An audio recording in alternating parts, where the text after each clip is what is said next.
Hi, welcome back guys. This is your friend, the MHA What If with another fanfiction. This is the first part of What If Deku Was Haunted by Ravenna's Return? All credits for this video go to their respective authors, so please support the real author. Check out the link in the description for more details. Please give this video a like and subscribe to the channel if you want more videos like this. Now let's get into the fanfic. In Tachibana's Spells and Charms antique shop, Ravenna stood there with a confident smirk as Tachibana stood behind his counter. His eyes were wide, but clearly wasn't surprised that she showed up unannounced. She did this a lot of times, but she was here for a different reason altogether. Ravenna slowly entered his shop with eyes like daggers. Something about her seemed more intimidating than any other time she's shown up. Before Tachibana knew it, she had used her magic to move him against the wall. He tried to grab his wand, but she was too quick. Ravenna smirked at him like she knew that he would try to use a spell on her. "You actually think that she can defeat me with your flimsy wand?" Ravenna pointed out. Tachibana struggled out of her grip even without a wand, but he was able to fight through it a bit. Ravenna pushed him again, but exposed something around her waist. It was the wand that he gave her a long time ago, when Midoriya and Ida came over to the shop with the spell book. "Even without a wand, I can still take you down," Ravenna said to him as her hands glowed black. Tachibana gritted his teeth in frustrated. Midoriya and Ida were lucky that she didn't turn them into toads. They got out of the shop without any sort of spells or charms casted by her. He was glad that they weren't here and away from the likes of her. Then she gritted her teeth and soon tightened her grip around her broom. "Where is it?" Ravenna asked him through gritted teeth. Tachibana's heart raced, knowing exactly what she was referring to. He noticed her eyes glancing at the spell book the moment Midoriya dropped it. She was intrigued by it instantly. He was hoping that she would forget about it and move on. But clearly she had been preparing to take it from him. That's why she hadn't shown up since then. "I don't know what you're talking about," Tachibana said through her magic. She suddenly flung him into the floor, knocking down some charms and necklaces. "Don't lie," Ravenna said, almost ready to cry out. "I know you have it. You would never toss out a spellbook like that. Not when it's so rare." Tachibana stood up, but felt his leg twitch from the pain. He needed his wand and tried to make a run for it. But then Ravenna casted a spell, but he tried to dodge it. Once she casted another spell, he grabbed onto his wand. He felt himself get hit by the spell, which made vines come out from underneath his shop and wrap around him. He had no time to cast anything to defend himself. The vines wrapped around him and had thorns on them. They tightened around him, causing him to wince in pain. Ravenna was almost losing her smirk as she looked around the shop for the spell book. She wasn't happy, but she was still able to keep her composure. "Tachibana, you were once a powerful sorcerer. I looked up to you, believe it or not. But you gave up all of that just to open this ancient shop," Ravenna said to him. "I could easily defeat you without my wand. What makes you think that you could when you can't even use magic without one?" Tachibana held onto the wand, but couldn't even point it at her. The thorns were hurting him, causing him to almost drop it. He tightened his grip around it, trying to fight through the pain. A little bit of blood dripped down onto the floor, and Ravenna wasn't giving up without a fight. "You may be able to use magic without a wand," Tachibana said through the pain, "but I will never tell you where that spell book is." Ravenna's eyebrow twitched for a moment, and soon the wind picked up all around her. That caught his attention, and her magic intensified as if there was a storm in Tachibana's shop. Then something caught her attention. Ravenna's eyes locked onto something, and Tachibana noticed the curtain move from her wind. The container of the spellbook was exposed. It was revealing the spellbook as Ravenna went at it with her magic. Ravenna smiled at it as her eyes locked onto it. "Looks like you didn't have to tell me after all," Ravenna said back. "I'll be taking the spellbook since no one is using it." Ravenna soon blew the curtains off of its hinges and soon brought the container over to her with her magic. It was a strong gust of wind, and Tachibana struggled to get out of the thorns and vines. Ravenna soon realized that Tachibana used magic to bind it to the container. It was sealed shut with magic. "Why you can't open it?" Not without a spell, Tachibana said to her. Ravenna's hands glowed black, causing the container to melt in her hands. Tachibana was shocked to see her perform dark magic, which seemed to hurt her. He knew that she was strong and smart, but this was a whole other story. Dark magic? Ravenna, you're smarter than this to use dark magic, Tachibana said to her. Some things are worth using dark magic for, Ravenna said to him. Ravenna held the spell book in her hands, and Tachibana knew that he was in trouble. She felt it getting stronger as she held it in her hands. Something about the spell book being out of the container caused it to glow. What surprised him was that he noticed that it wasn't glowing just green and pink. It was glowing like a rainbow. He worried that it had gotten stronger over time without him realizing it. What is this magic? Ravenna asked herself. This is something else entirely. Ravenna's eyes widened as she stared at the spell book.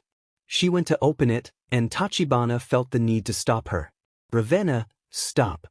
Tachibana cried out. That spell book is dangerous. It's not something to mess with.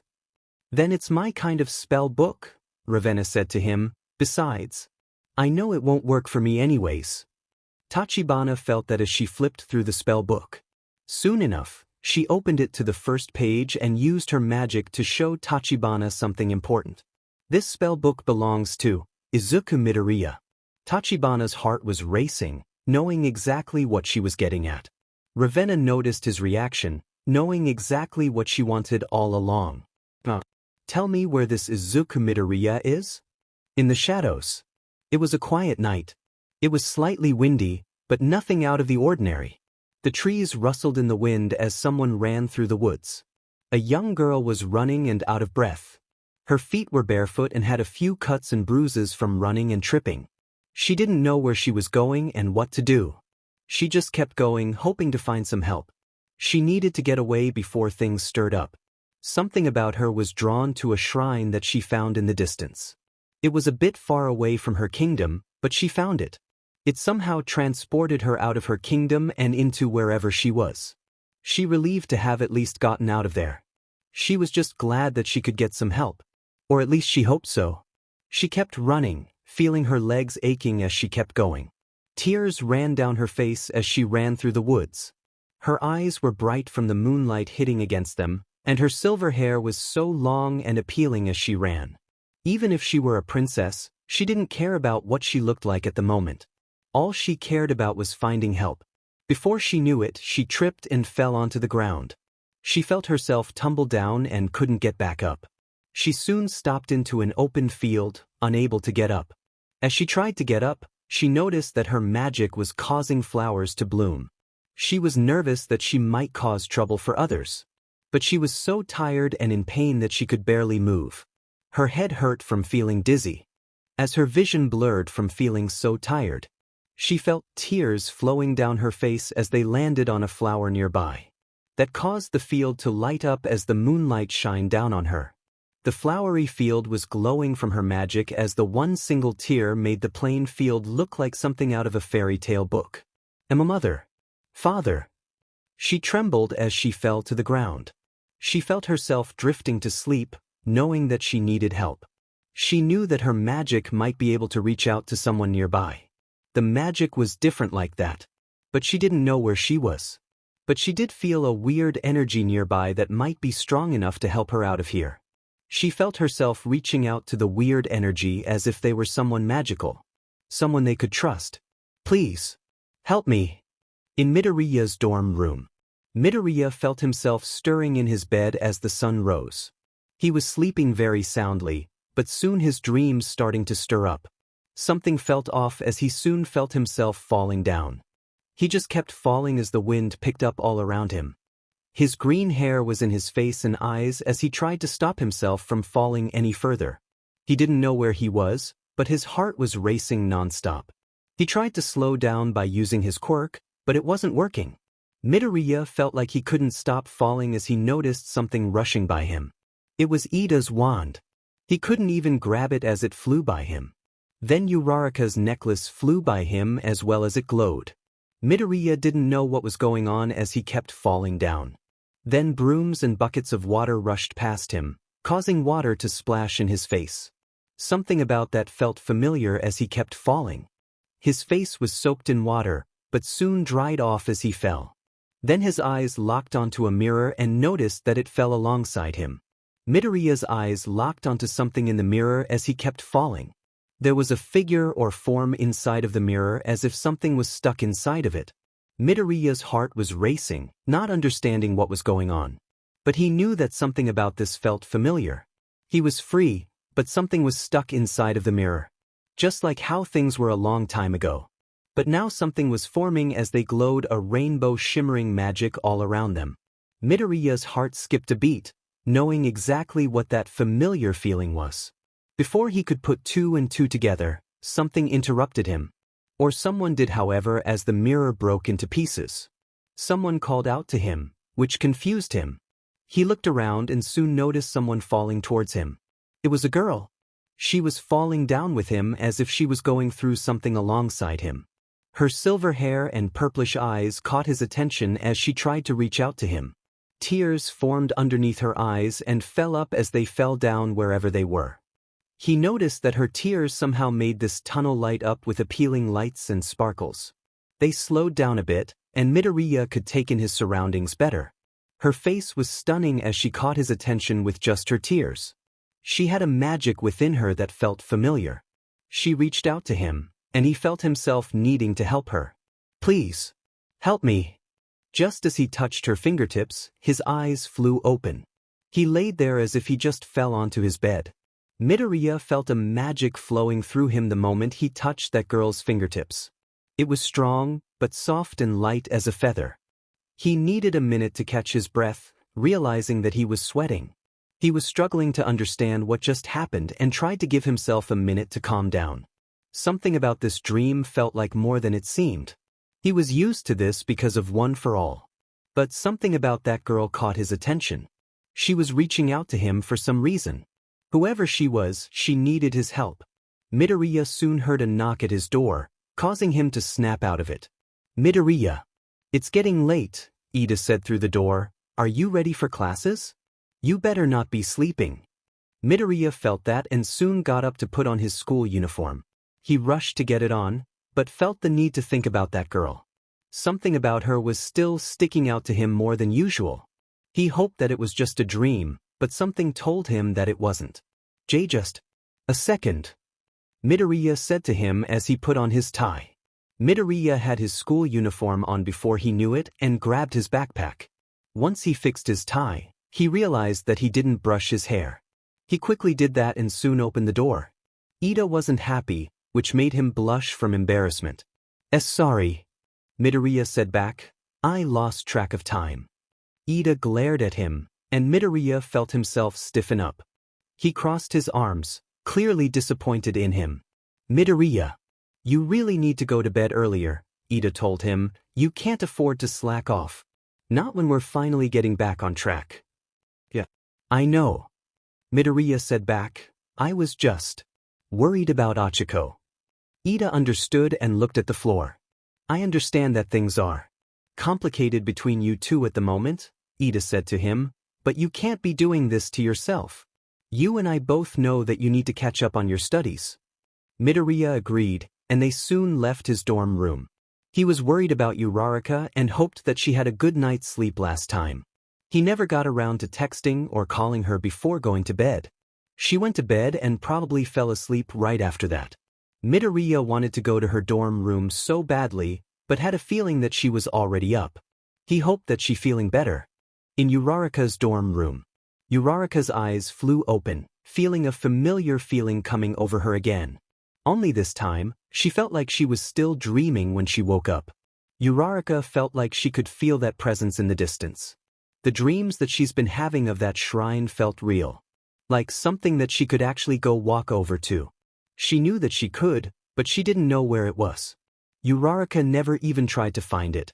She knew that it was the entrance Maho no Kuni, Sakura's home. But she would never go there by herself. Uraraka was so busy and couldn't afford to go there. Not without missing classes and hero training. But something about going over there felt intriguing. Like something was calling to her. telling her to go over to Maho no Kuni for some unknown reason. She soon glanced over at the heart necklace, which seemed to have that same effect on it. She had never felt that way towards the necklace before. And yet somehow she felt herself wanting to put it on. Uraraka tried to stop herself, but it felt so good to have on her at all times. Before she knew it, she put it on her. She felt a weird sensation coming over her as if there was a different magic attached to it. It felt less light as a feather and more dense. A bit heavier for some reason, which made her feel like something was pulling her down. She tried to ignore it and soon got dressed. Before she could leave her dorm room, however, she felt herself wanting to hide the necklace from Midoriya. She didn't know why, but she did it anyway. Uraraka didn't like keeping secrets from him, but she felt the need to do so anyway. She didn't understand why she was doing this, but soon was heading down towards the common room. She hoped that Midoriya would be there. She wanted to tell him the truth. She needed to tell him everything. Uraraka soon felt Hercule bite her lip as if something were stopping her from telling him. Soon enough, she exited the elevator to see Midoriya and Ida looking around for someone. His eyes lit up once he saw Uraraka coming towards him. Before he knew it, he hugged her tightly. She was surprised to see him so happy to see her. Something about it almost snapped her out of this weird feeling. "Sorry. I just needed to see you. I was so worried you," Midoriya said as he let her go. Uraraka felt that as her classmates got ready for the day. She didn't know what to say, but knew that she needed to tell him what was going on. Uraraka soon held his hand, happy and relieved to see him. She wanted to tell him everything as she felt herself relax. "Izuku, I'm sorry for the way I acted yesterday," Uraraka said to him. Midoriya understood and soon tightened his grip around hers. He wasn't going anywhere, which made her feel a lot better. "I'm just that you're okay," Midoriya said back. Uraraka felt that and didn't hesitate to speak up this time around. "Izuku, there's something that I need to tell you," Uraraka said to him. Midoriya noticed her hesitate for some reason. Whatever was going on, he worried that the necklace was doing something to her again. He looked down to see that her necklace wasn't there. He subtly looked at her backpack, hoping that she kept it in her dorm room. He looked back at her, noticing her hesitate. She even bit her lip as if she were having a hard time telling him. "Achiko?" Midoriya asked her. Midoriya felt the need to check on her as he held her hands.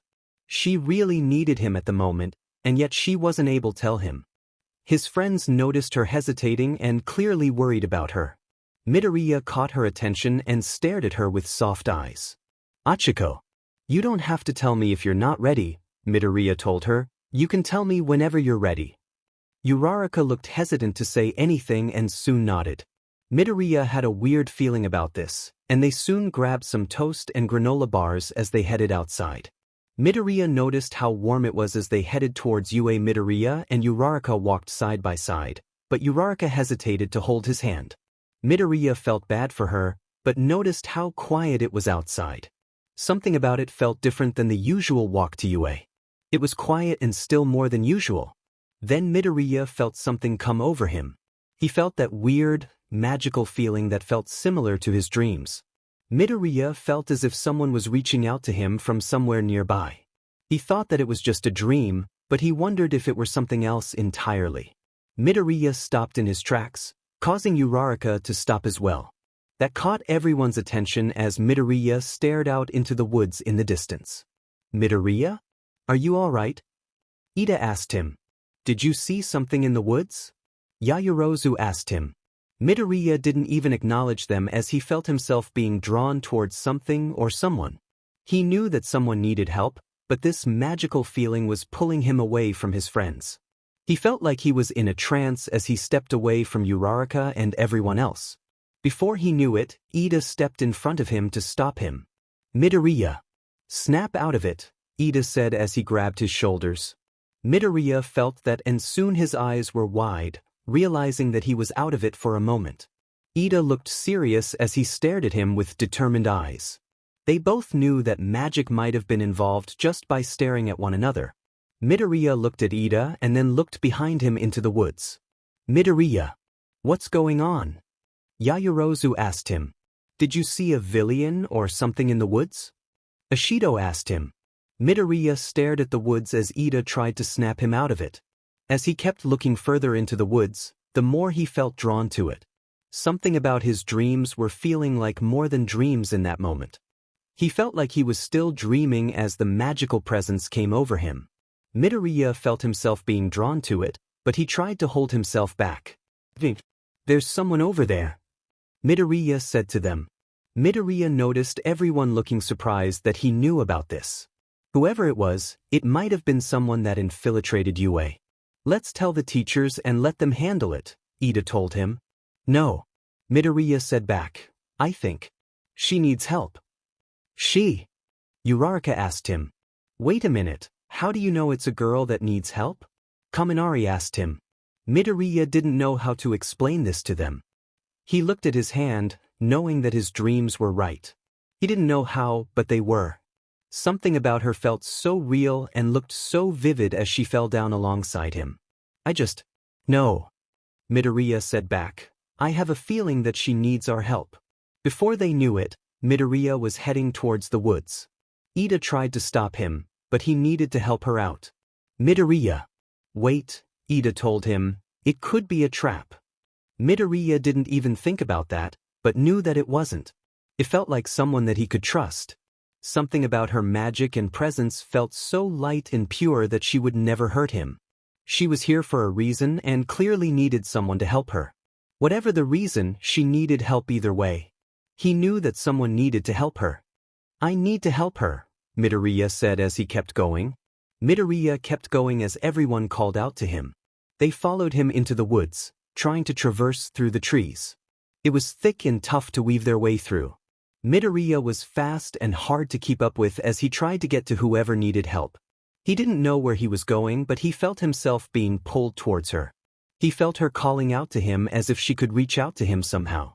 He didn't understand where she came from and what was going on, but he needed help her.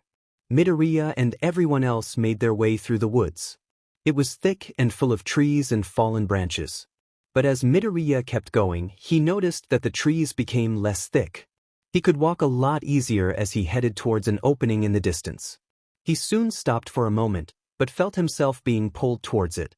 As he walked towards it, someone stopped him from going any further. It was Ida. His eyes were serious, like he didn't trust whatever or whoever was reaching out to him. "Midoriya, you shouldn't be going anywhere near. Whoever's doing this to you," Ida told him. Midoriya didn't hesitate, but understood where he was coming from. He had to help her though. "She needs my help," Midoriya said back with determined eyes. Before he knew it, he was running towards the field. Ida and everyone else ran towards him as they called out to him. Midoriya soon found himself standing right by the open wide field of flowers. His eyes widened at how stunning and otherworldly the field looked. The sunlight streamed down onto the flowers, making the colors stand out as if they were glowing. Midoriya couldn't look away as he stared at them in awe. It was something that felt like it was straight out of a fairy tale book. He felt himself relax, seeing the wide open field with appealing flowers that blew in the wind. As he glanced down at the ground, he noticed someone laying there in the field of flowers. Midoriya locked onto her, feeling his heart flutter for a moment. It was her. The girl from his dreams. Midoriya's dreams were right all along. Soon enough, some of his friends and classmates gathered around to look at the field of flowers.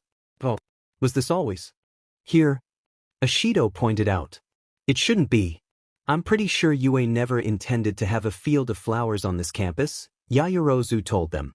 Before anyone could notice the girl asleep on the ground, Midoriya ran over to her to check on the girl. They were soon stunned to see this girl that Midoriya was talking about. She was asleep in the field of flowers, looking quite peaceful in their sleep. Midoriya soon kneeled down to check on her, making sure that she wasn't hurt. He soon realized that she was barefoot, had cuts and bruises on her. Midoriya was worried about her condition and tries to wake her up. "Hey, miss," Midoriya said to her, "please wake up. You're okay now." She soon stirred a little, but could barely open her eyes. Whoever she was, she stared at Midoriya with such purple eyes that it caught him off guard. He felt his heart flutter from how stunning she was. She reached out to him, but was barely awake as she did so. "It's You. She said under her breath, I found you. Midoriya's eyes widened in shock, confused as to how she knew him. He's never met her before, he would definitely remember meeting someone like her around town or city. She stood out so much with how long and silvery her hair is. Even her eyes were a bright purple color that stood out more than others. But then Midoriya noticed something off about her. Her ears were poking out a bit as if she were from somewhere else. Midoriya tried to shake this feelings off as he tried to help her. You're injured, Midoriya said to her, let me help you. I know someone that can heal you. She tried to get up, but she was still half awake. Soon enough, she passed out from exhaustion. Midoriya felt her go limp, and he worried about her as he held her. He felt that familiar, magical presence coming off of her. He knew now that she was the one that needed help and somehow reached out to him through his dreams. Whoever she was, he wondered if she was from Maho no Kuni. Something about her felt like it. As soon as he tried to pick her up, Ida came in to intervene. Midoriya. There's no way you're bringing her to Recovery Girl's office, Ida told him. Whoever she is, we can't trust her. Midoriya carried the girl bridal style since he couldn't carry her any other way without hurting her. He walked away with her in his arms anyway, ignoring Ida. I'm sorry, Ida, but I can't just leave her behind, Midoriya said to him. She needs our help. I thought that you would understand that heroes don't leave anyone behind. Ida felt that as Midoriya carried her by using one for all. Everyone else moved out of the way and soon followed him towards UA. It took a while to even make it towards UA since they had to make their way out of the woods. Midoriya carried her out of the woods, feeling the sunlight shining down onto him. Something about the girl felt lighter once he stepped out of the woods. She felt like she might float away, which felt weird as he held onto her a bit tighter. Midoriya held her gently as everyone headed towards UA. They tried to get a good look at her, and some of them were in awe by her beauty. Wow. She looks so. Shiro said to them as he trailed off. Appealing? Stunning? Gorgeous? Kaminari pointed out. All of the above, Shiro said back. All of the girls looked at him with dirty glares, making Kaminari and Shiro flinch. I mean. Not as appealing as all of you, of course. Kaminari said to them with a nervous smile. Midoriya felt that as he blushed from holding her like this.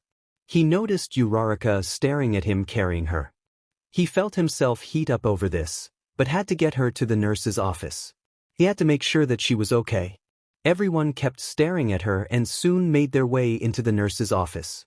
Midoriya never felt tired from carrying her and soon found himself in front of the nurse's office. He got there just before classes started.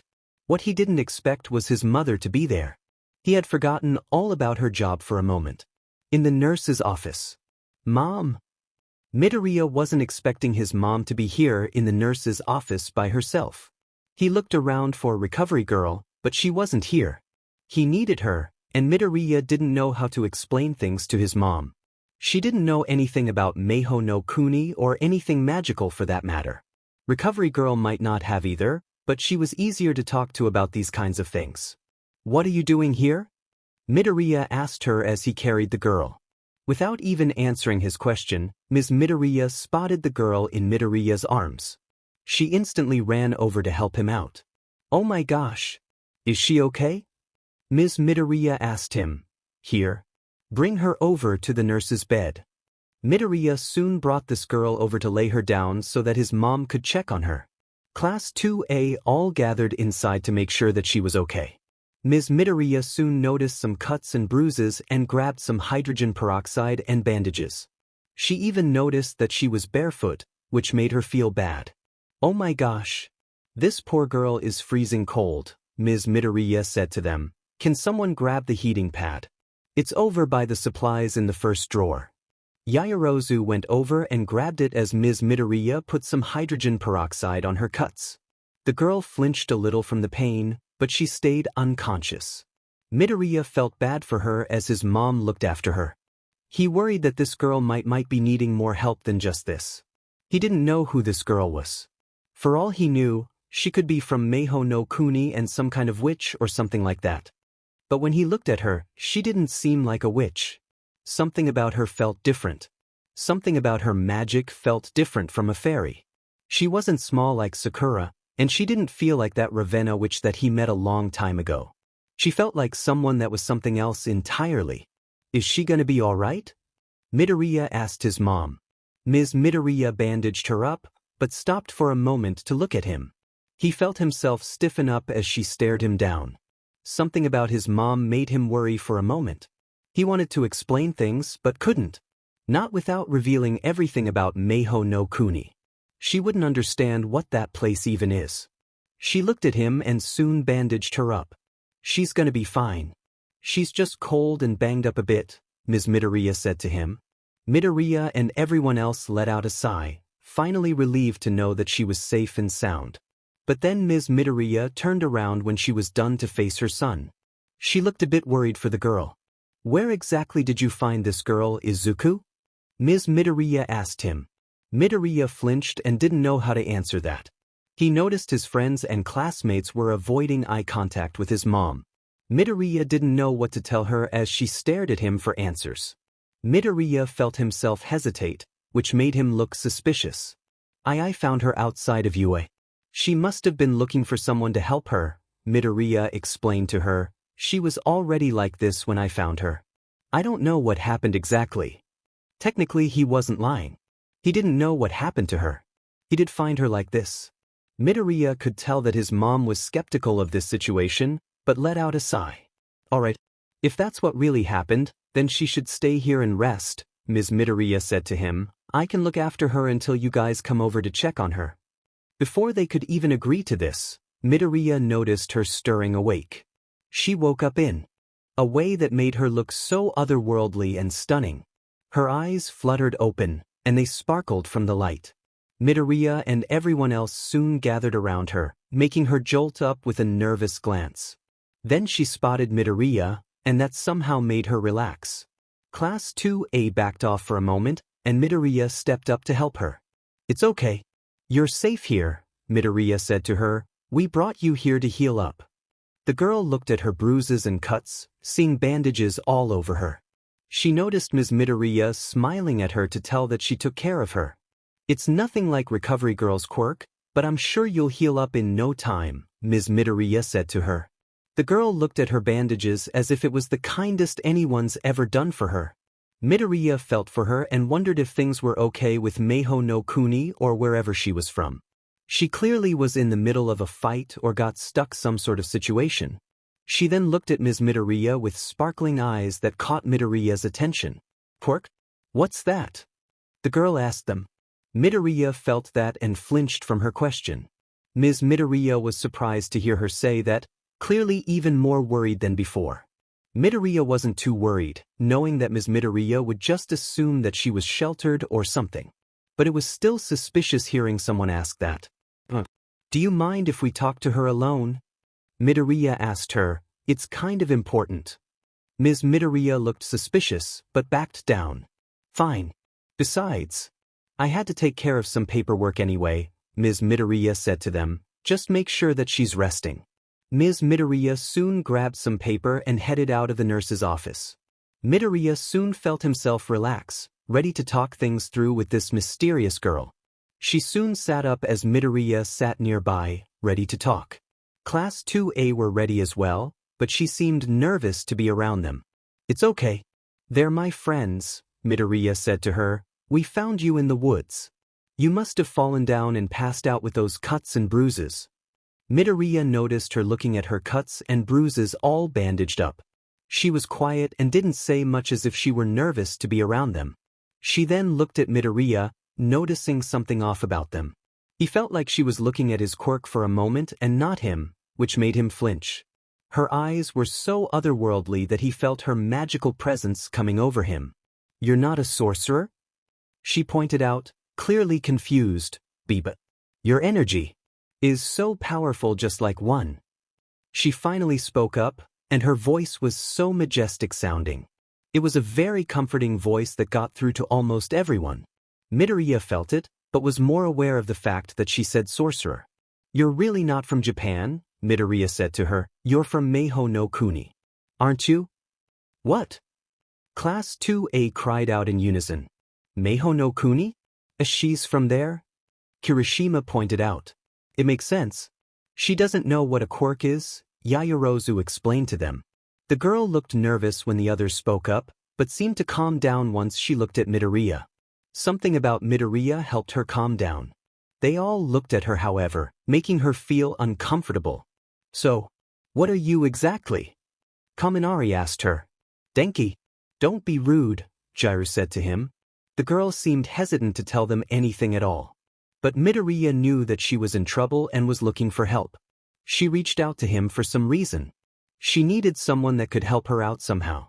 Whatever happened, she somehow reached out to him through her magic. Midoriya remembered how she was found, how strong her magic felt, and how much it reminded him of fairy magic. But something about it felt different for some reason. He looked at her ears, having a feeling about who she was exactly. It's okay. You don't have to tell us much if you're too uncomfortable to talk about it, Midoriya said to her, but I would love to know who you are.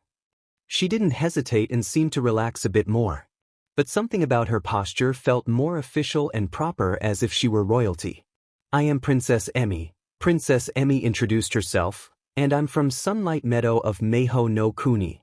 Midoriya and Class 2A were shocked to hear this coming from this mysterious girl. She was a princess from Maho no Kuni, and no one was expecting this. Why is a princess? Class 2A cried out in unison.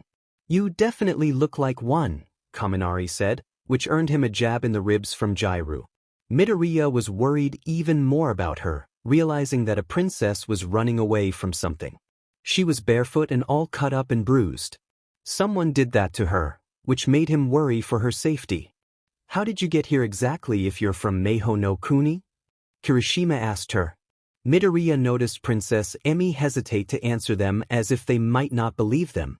He looked at her, knowing that she must have found a shrine or something in order to leave Maho no Kuni. That was the only way she could have gotten out of there. You found a shrine, didn't you? Midoriya asked her. That caught her attention, and she didn't hesitate this time around. Yes. She said back, I did. I found it outside of Sunlight Meadow. I've never left Sunlight Meadow before, but I had no choice. I had to find help. Midoriya felt bad for her, noticing her tighten her grip around the sheets. She clearly went through something over in Maho no Kuni.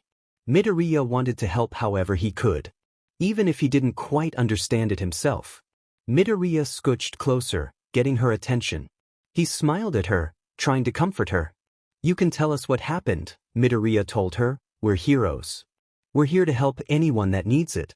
I would never leave someone behind, even if you are a princess from Maho no Kuni. Her eyes widened, shocked that he willing to help her. Midoriya wanted to help her no matter what. Some of Class 2A seemed hesitant, but most of them wanted to help as well. Ida seemed hesitant to believe her, but went with it anyway. Princess Emi hesitated, but then she looked at Midoriya. He didn't waver and never looked away from her. He found her and knew that he was meant to help her through this. What he didn't notice was Uraraka wearing her necklace underneath her school uniform. Her necklace was glowing subtly, which no one knew about. Something was stirring within her necklace without anyone knowing about it. Princess Emi soon tucked her hair behind her ear, revealing it. It was pointy like a fairy, which caught everyone's attention. I'm part fairy. A rare kind of hybrid from Maho no Kuni. Earlier somewhere in Maho no Kuni, Ravenna held the spell book in her hands. She could feel the magic coursing through her veins, making her She had the magic within her grasp, and yet it was still far away. She couldn't use it without this Izuku Midoriya's quirk, whatever that was. According to Tachibana, he was from Japan. She was familiar with it since she's heard things about it through Tachibana. Something about it did sound familiar the more he talked about it. Like she's interacted with someone from that place before. Then again, she's met a lot of people and magical creatures over the years. She would have probably met someone like that before. But then she remembered bumping into Izuku Midoriya in the antique shop. He had green hair and green eyes that stuck out to her a lot more than she expected. He held that spell book, and she remembered touching it for a moment. He was nervous around her as if he had never seen a witch before. She knew for a fact that he was Izuku Midoriya. He must have been from this Japan place after all. He didn't have that sorcerer type of magic that she felt a long time ago. He had a certain energy about him, similar to one. But something about him felt different. Like he wasn't quite magical but still powerful. She wondered if quirks were always like that. Something about it did sound familiar to her. Like she had met someone before with a quirk a long time ago. Ravenna looked in the direction where Tachibana's shop was. He had already left, and she knew that he was trying to warn him about Ravenna. She had to do something about this and fast. She could have gone with him or made him traverse over to Japan. But she had other ways of getting over to Japan. Ravenna soon made her way towards one of the shrines, knowing that it was connected to this place. Ravenna flipped through the spell book, feeling its magic getting stronger. It glowed subtly the further away it was from the shop. It had a weird connection to this Izuku Midoriya. His name being on the spell book meant that he was the only one that could use it. She needed him somehow, but she wondered if he was even this strong without even being a sorcerer. How strong is this Izuku Midoriya? Ravenna asked herself. Before she knew it, she noticed the spell book flipping through pages to get her attention. It was trying to find a spell, and Ravenna knew what it was doing right away. She knew that Mr. Amasawa was sealed in this spell book the moment she saw it a long time ago. Tachibana's magic was strong enough to do so, and he was even able to seal him away. But her magic was stronger. "Don't worry, Yuki. I'm gonna get you out of there," Ravenna said to him. "I'll find this Izuku Midoriya kid to get you out of there in no time." She then stopped what she was doing and felt something coming over her. Ravenna looked down to see her necklace glowing. Her eyes widened, not expecting her necklace to be doing such a thing. It hadn't done that in years. She hadn't even given anyone a crystal necklace in a long time. Not since she met Sakura to help her out of that situation with Mr. Amasawa. Something about it, however, felt awfully familiar. It glowed in a way that felt like she's felt this kind of power before. It didn't feel like magic, and yet it still felt like she had met them before. She felt as though whoever had a necklace on them, she was far away. It felt like they were somewhere else completely. But she could reach out to them the closer she got to one of the shrines. Something about this presence felt like a different kind of power. It might have been weaker, but she wondered if she could use this to get what she wanted. Something about this person felt like someone that was close to this weird energy coming from this spell book. Ravenna couldn't help but smirk, feeling their power nearby. Well, I haven't had used this kind of dark magic in a long time, Ravenna said to herself. Maybe I can use this to my advantage. Ravenna soon headed over to the shrine, feeling that connection to the necklace getting stronger. She felt something coming over the necklace as if she could tell who they were. Her eyes widened, remembering who this was. Memories came flooding back, smirking even wider. Achiko? Well, it seems like things are coming together after all, Ravenna said to herself. As she got closer to the shrine, she felt the connection to the necklace starting to reach out to this girl. It was attached to this other necklace, and Ravenna knew that she could use this to get what she wanted. Something about this girl brought back memories that she wasn't expecting today. She looked down at her necklace, noticing the purple crystal glowing magic all around it. Ravenna wasn't usually one to use crystals for magic since it was more of a fairy thing. But it did help when she needed it the most. This, however, was something that she wasn't expecting. She soon found the woods that had the shrine somewhere in there. Ravenna soon sat on the broom, ready for traverse through the trees. As she flew closer to it, memories of a young girl with caramel brown hair and eyes came through to her. She smirked, remembering her from way back then. The girl that got away from her all those years ago. Someone that had potential to be her apprentice. Achiko. We'll meet again soon enough. In UA Academy. Uraraka was shocked to learn about this mysterious girl being a princess from Maho no Kuni. She wasn't expecting this to be going on today. And yet something about it felt like something that was bound to happen. Something about it didn't surprise Uraraka. She felt a little off as they looked after Princess Emi. Soon enough, Ms. Midoriya came back with Mr. Aizawa. He somehow let them take her with them to her classes as Ida and Midoriya explained things to him quietly. Uraraka didn't know if this was a good idea considering how different she looked. He told them to just tell others that she's a foreign exchange student if they ask questions. They soon skirted her out of the nurse's office with shoes on and a school uniform. She stuck out like a sore thumb with her royal ripped-looking outfit on. Mr. Aizawa gave her a spare school uniform to blend in better. Uraraka didn't like this for some reason, but let them handle things for now. Soon enough, classes were ready.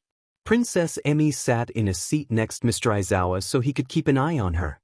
He explained things to her, and she seemed okay with these circumstances. As long as she was safe and sound, she seemed okay with it.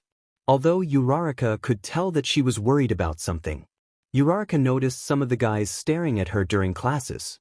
Even Midoriya was making sure that she was okay. Something about that made her feel a bit jealous.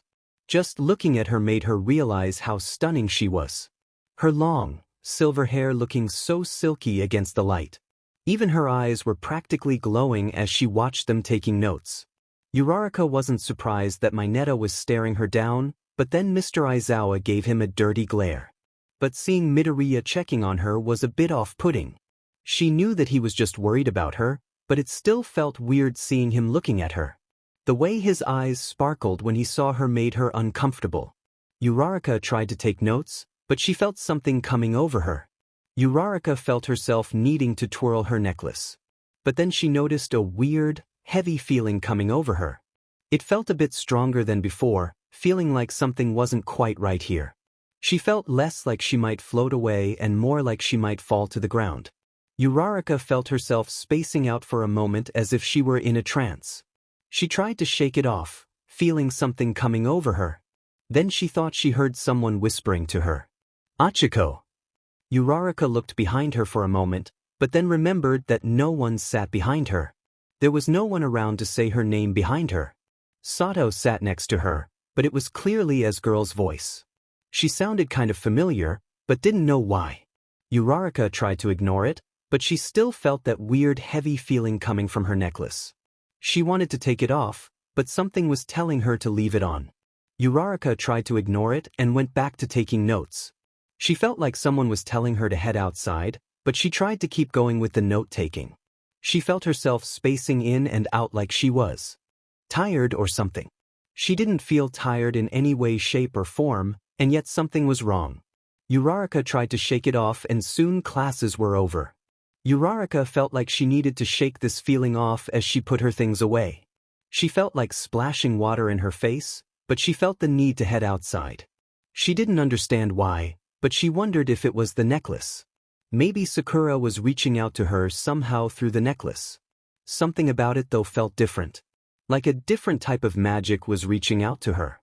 Uraraka then noticed Midoriya talking to Mr. Aizawa and Princess Emi. Clearly Midoriya wanted to help her somehow. Whatever happened to her, Midoriya wasn't backing down from this. She knew him well enough to know that he'll do whatever it takes to help her. Uraraka felt envious of her for some reason, feeling a bit alone. Uraraka then the necklace getting heavier again as if she felt the need to reach out Midoriya as well. She never told him the truth and soon felt herself biting her tongue again. Uraraka was so confused as to why she felt the need to keep quiet.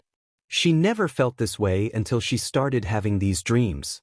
Uraraka wanted to tell him the truth and yet something was stopping her from doing so. She wondered if it had to do with the necklace and was about to take it off. Uraraka, are you okay? Ida asked her. Uraraka hesitated to tell him anything, which was annoying her a lot more than usual. She wanted to just tell him the truth right there, but felt herself getting heavier from the necklace. She even felt herself unable to bring it up as if something was stopping her from telling him what's going on. Ida looked like he shouldn't have asked her that, and she felt bad for him. Ida.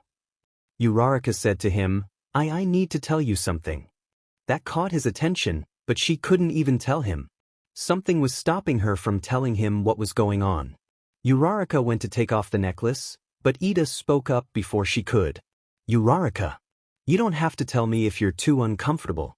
I understand, Ida told her. You clearly need some space. Uraraka wanted to tell him, but her necklace was doing something to her. She even tried to take it off, but something stopped her from removing it. Ida. Uraraka said to him, that's not it. Uraraka couldn't even show him with the necklace hiding underneath her uniform. It was hidden and something was stopping her from revealing it. She couldn't even do anything to show him what was going on. She couldn't even get herself to say it. Uraraka tried to shake it off once she noticed Midoriya leaving the classroom with Princess Emi. Uraraka felt herself leaving the classroom with them, feeling the need to be around him. She felt like she needed to reach out to him just like Princess Emi did. She wanted to tell him the truth, but something was stopping her from doing it. Uraraka and her friends and classmates all headed to the cafeteria. Uraraka felt something coming over her as they headed closer to the front doors. She felt the need to skip lunch and head outside. Midoriya wasn't even paying attention to her as made sure Princess Emi was okay. Uraraka felt a bit heavier than usual as she wore the necklace. She could have sworn that she felt something pulling her away from her friends and classmates. Her eyes felt a bit off as she went in and out of focus. Uraraka felt like something was wrong as she heard a whisper coming from behind her. Achiko. Uraraka turned around, noticing that she had lagged behind her classmates. No one was there. She stood there alone in the hallway. Her classmates didn't even notice her lagging behind. Uraraka noticed that the voice wasn't even coming from the hallways. She looked around as if someone were invisible. She wondered if Hagakure was playing a prank on her, but she had left with the rest of her classmates. Hello. Uraraka said back, is someone there? Uraraka felt something coming over her, feeling that pull coming over her again. She felt like she needed to go outside to get some fresh air. Uraraka really felt like it might help her feel better, so she listened to the voice. Uraraka needed to step outside and away from this weird, magical situation. She was glad that Midoriya was being a hero and all, but something about it felt off. Uraraka walked away from her classmates and headed outside. As she did, however, she didn't notice that her necklace was glowing. As soon as she opened the doors, the sunlight shined down onto her and her necklace.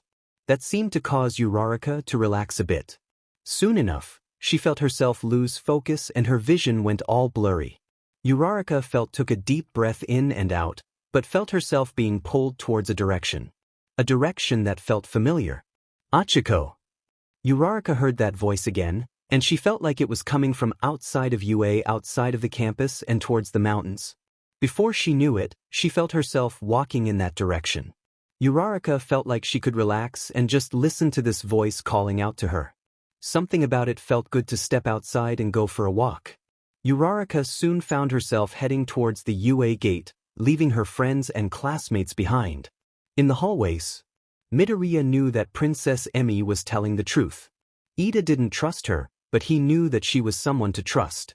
She just had that presence that was similar to a fairy. Midoriya didn't quite know the situation, but she clearly went through something. She looked worried about something as they walked over to the cafeteria. Once they got to the entrance, she hesitated to go inside. It was crowded, so she clearly didn't want to go in there. She didn't know anyone from around here, so he couldn't blame her. It's okay, Midoriya said to her, they won't hurt you. Everyone here is a hero in training. Princess Emi was still hesitant to enter, but she looked like she wanted to leave. Midoriya knew that she wanted to do something about whatever happened to her. She soon stepped away, which caught Class 2A's attention.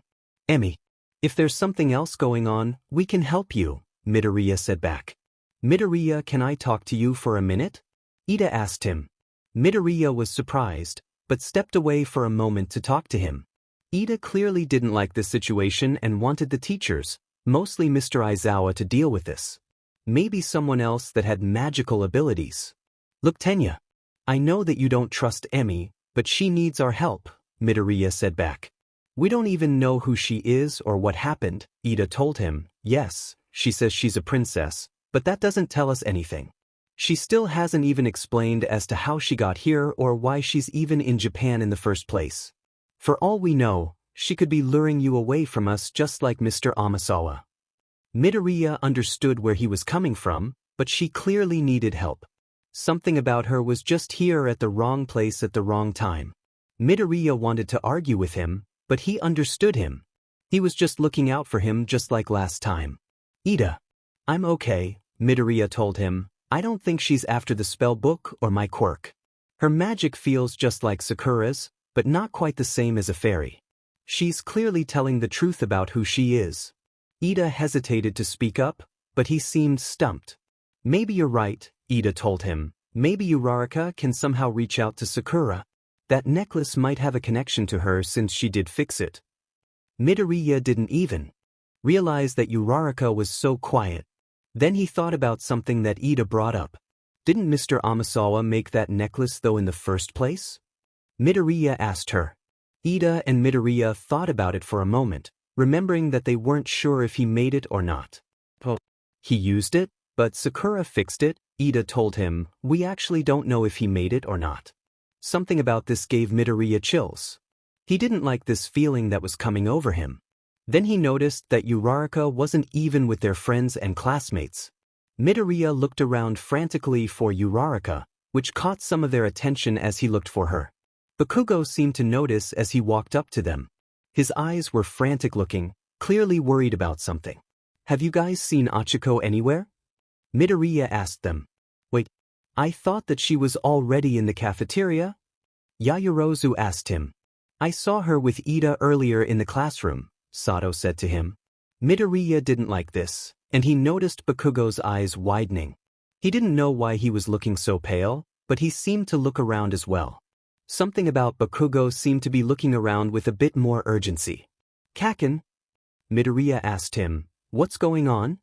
Before he knew it, Bakugo gripped onto his collar, which caught his attention. He was gritting his teeth in anger as if he were annoyed with him. Deku, you idiot, Bakugo growled at him. She's your demon girlfriend, and you can't even tell when she needs your help. You should stop looking after a complete stranger for once and help out someone that is clearly reaching out to you for help. Midoriya and Class 2A were in shock, not expecting someone like Bakugo to defend Uraraka like that. Bakugo stared at Midoriya like he might finally understand what was going on. Something about seeing his rival and childhood friend trying to defend his girlfriend made him feel so stupid. He knew right then and there that something was going on behind his back.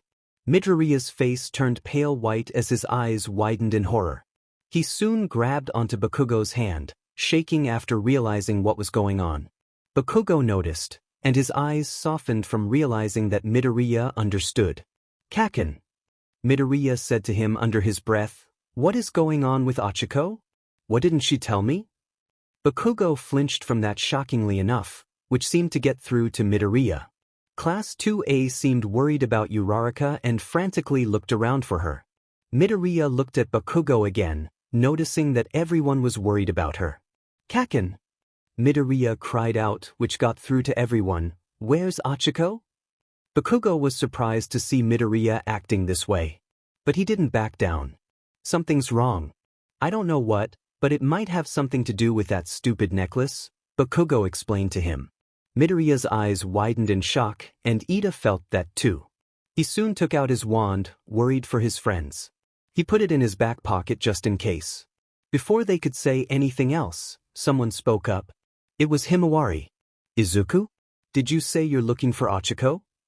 Himawari asked him. I saw her heading outside. Midoriya's eyes widened in shock, not expecting her to just leave you like this. Even Bakugo didn't expect this either, and he let go of Midoriya. As she left, Midoriya asked back, why would she leave? I don't know, Himawari told him as she shrugged it off. She was quiet about it and didn't say anything. I saw her leaving, but she seemed a bit in distress about something. Midoriya and everyone else were already heading out without any hesitation. Princess Emi followed Midoriya, knowing that something wasn't right. She looked worried as Midoriya ran for it. She could barely keep up with him, but Midoriya needed to go to Uraraka. He needed to tell her that everything will be okay. That she can rely on him, even if he was an idiot and clueless sometimes. Ida, please look after Emi, Midoriya said to him. I need to find Achiko. Ida didn't argue this time around and soon picked her up onto his back. He ran for it with her on his back with everyone else running for it as well. They didn't care if others were looking at them. They needed to find their friend and fast. Midoriya soon found the front doors as All Might turned the corner as well to head outside. He wasn't expecting this as All Might stopped in his tracks. Whoa, Izuku! Where the fire? All Might asked him, why are all of you here? Aren't you supposed having lunch? Midoriya had no time to be secretive. He had to find Uraraka. It's Achiko. She's acting weird, and I don't know why. But there's something going on with that necklace again, Midoriya explained to him. Have you seen her anywhere? All Might's eyes in shocked, confused as to what was going on. But Midoriya knew that All Might had seen the necklace before and what happened last time. I haven't, but I'll help you look for her, All Might told him. She's gotta be around here somewhere. She left you Tashinori, Midoriya said to him with worried eyes. We need to find her.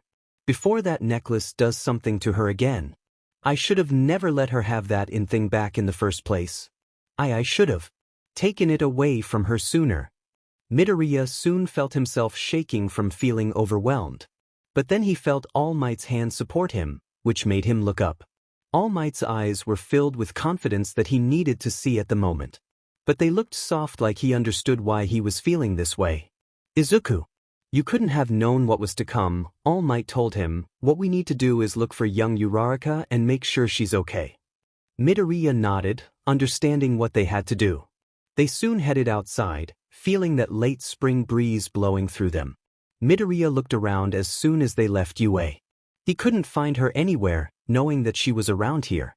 Everyone spread out, yelling out her name over and over again. Nothing. Midoriya couldn't see her and worried about her even more. He hoped that she would have headed towards the dormitory. But something told him that she wasn't there. Everything about this told him to look for her before something magical happened to her. He had this feeling that there was more to Princess Emi showing up. He didn't know if this had anything to do with it. But he had to find out sooner rather than later. Achiko! Midoriya cried out. She didn't answer him back. He felt tears forming around his eyes. But then he noticed Bakugo looking around the UA gate, which made him freeze in place. Midoriya took off using One for All, worried about Uraraka. Some of Class 2A noticed him running towards the gate, knowing that Uraraka might have left the campus. Kaken! Where's Achiko? Midoriya cried out as he ran over to him. Before he could even say anything, he spotted something by the gate. It was her backpack. By the UA gate. Midoriya's heart raced as he locked onto Uraraka's backpack. It didn't make any sense that she would leave her backpack behind. Not only that, but she left it by the UA gate. Something was going on, and he needed to find her sooner rather than later. Bakugo was staring at it and soon bent down to grab it.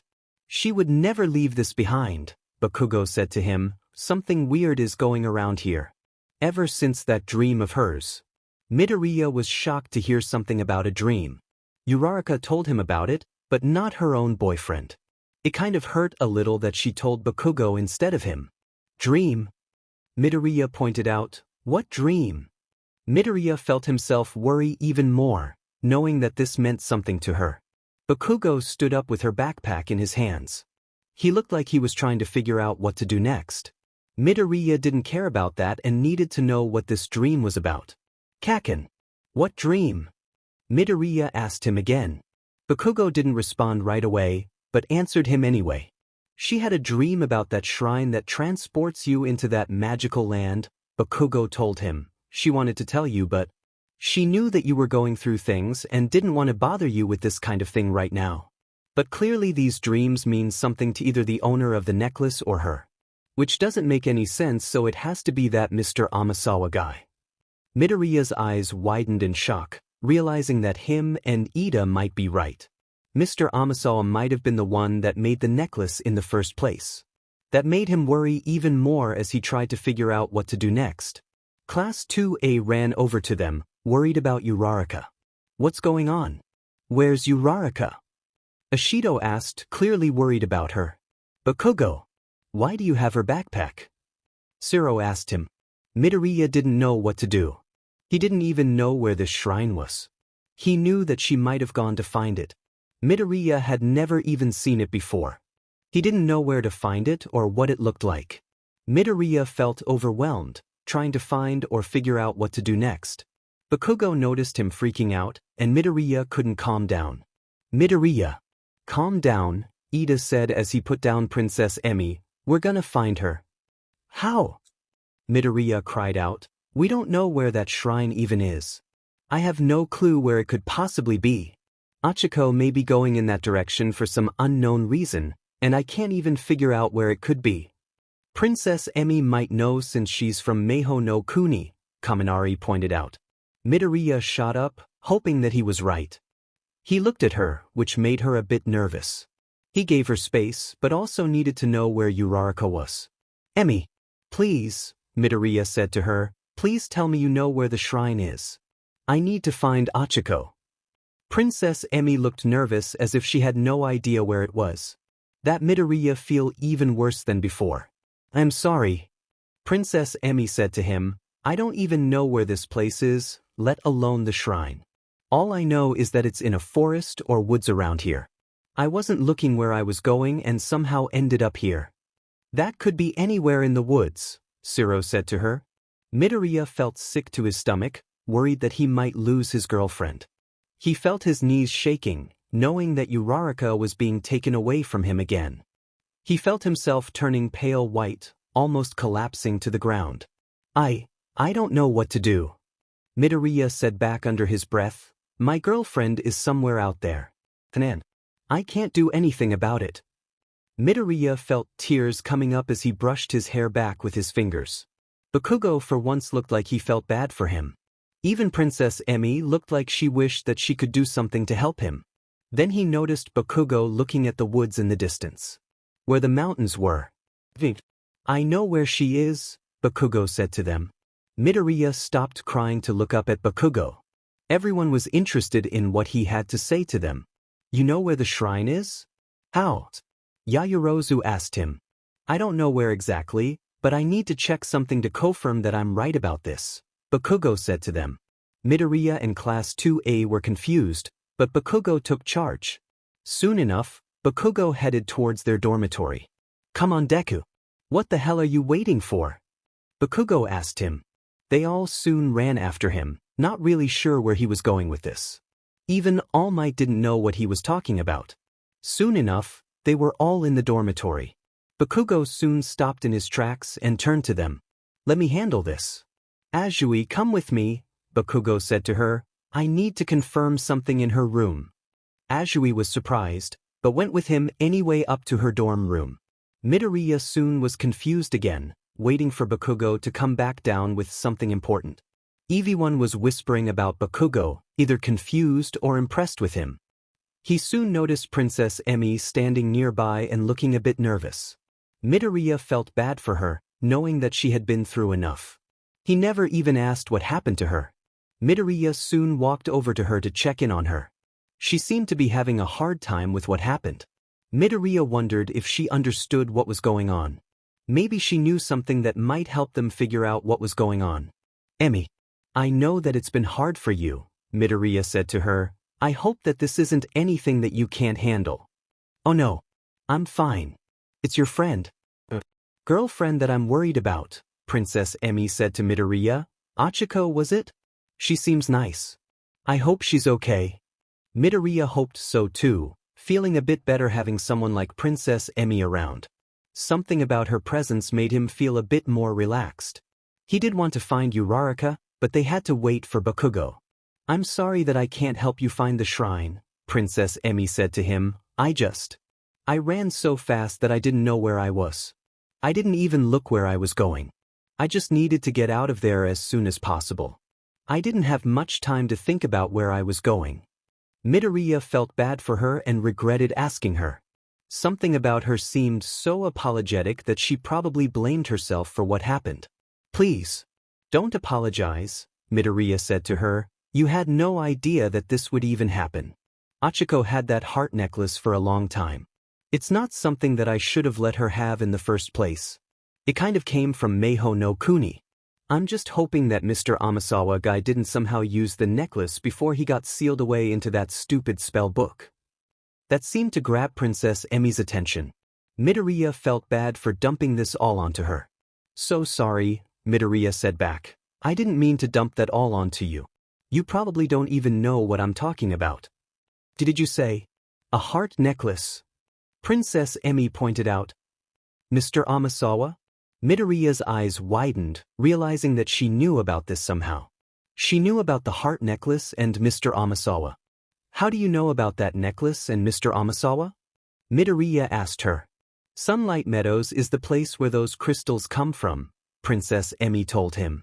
Midoriya was shocked to hear this. Before he could ask any more questions, Bakugo came down with a canvas in his hands. Azui looked a bit stunned about something, and Bakugo clearly figured it out. Well, did you find what you were looking for? Ashido asked him. Bakugo looked at it again, making everyone wonder what he was looking at. Yeah. I know where she went, Bakugo told them, this painting. She told me that she dreamt about this shrine and painted it during art class. She didn't want everyone to see it and cause a scene. But I never got a good look at it.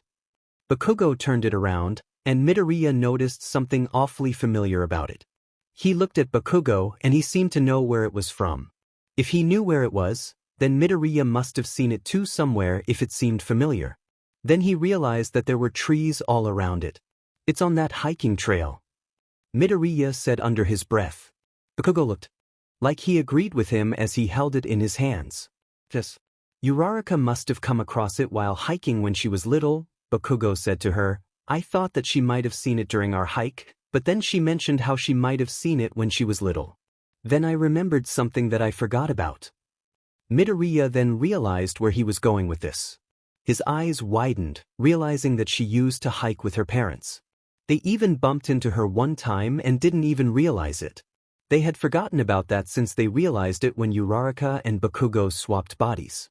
She did see it when she was little, Midoriya said under his breath. Achiko must have found it while hiking when she was just a kid. She remembered it somehow through the necklace or something. Then we need to find her right away, Ashido said to them. Midoriya agreed along with everyone else. Even All Might wasn't backing down and decided to go with them. They would deal with Mr. Aizawa afterwards and headed out to go find her.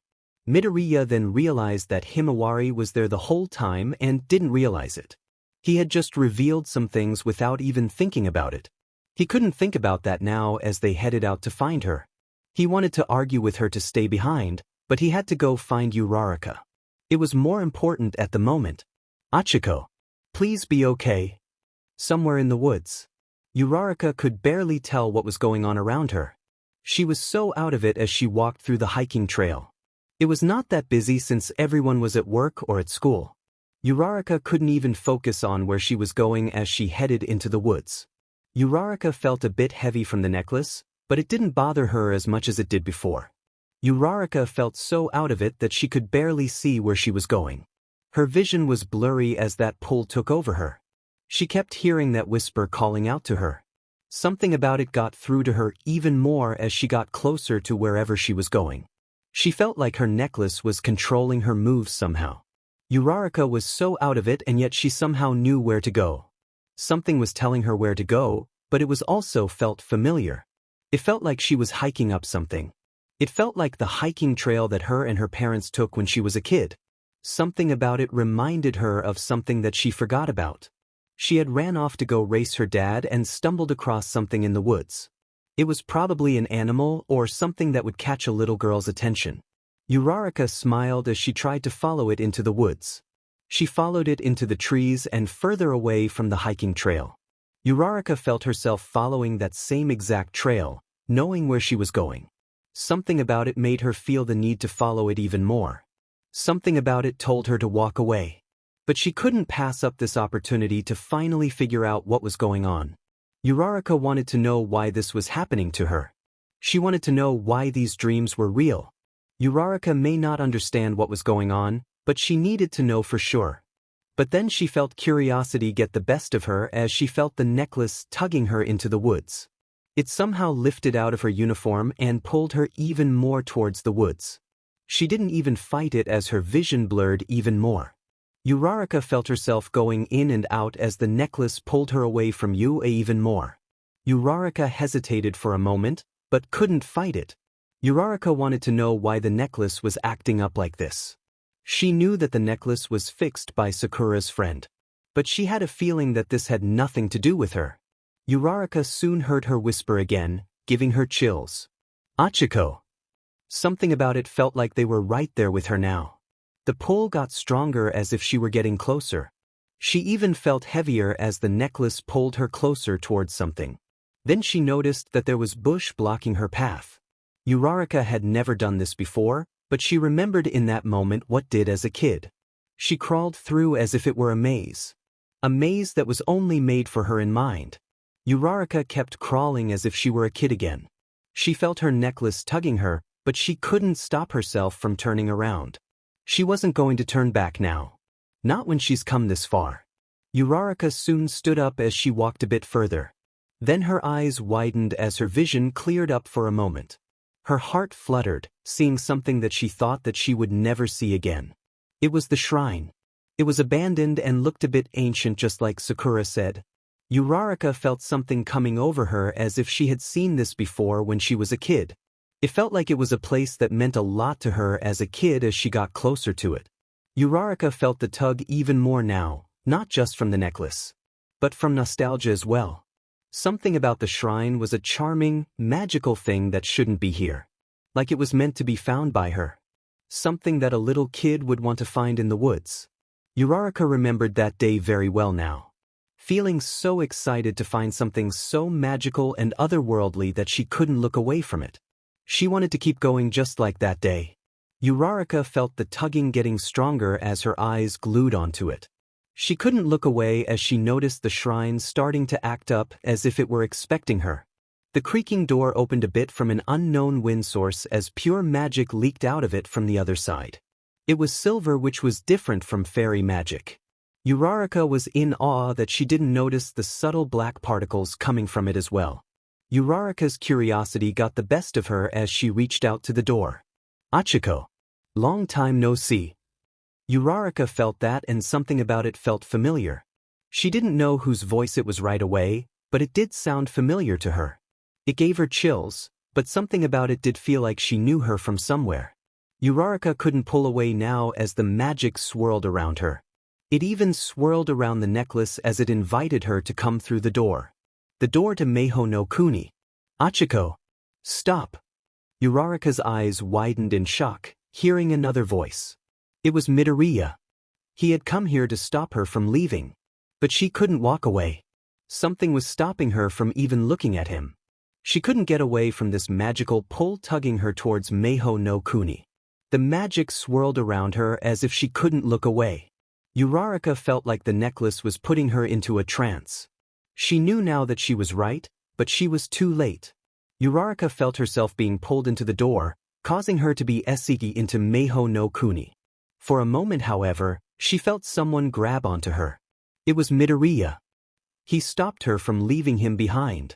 Leaving everyone behind as she almost felt herself falling down.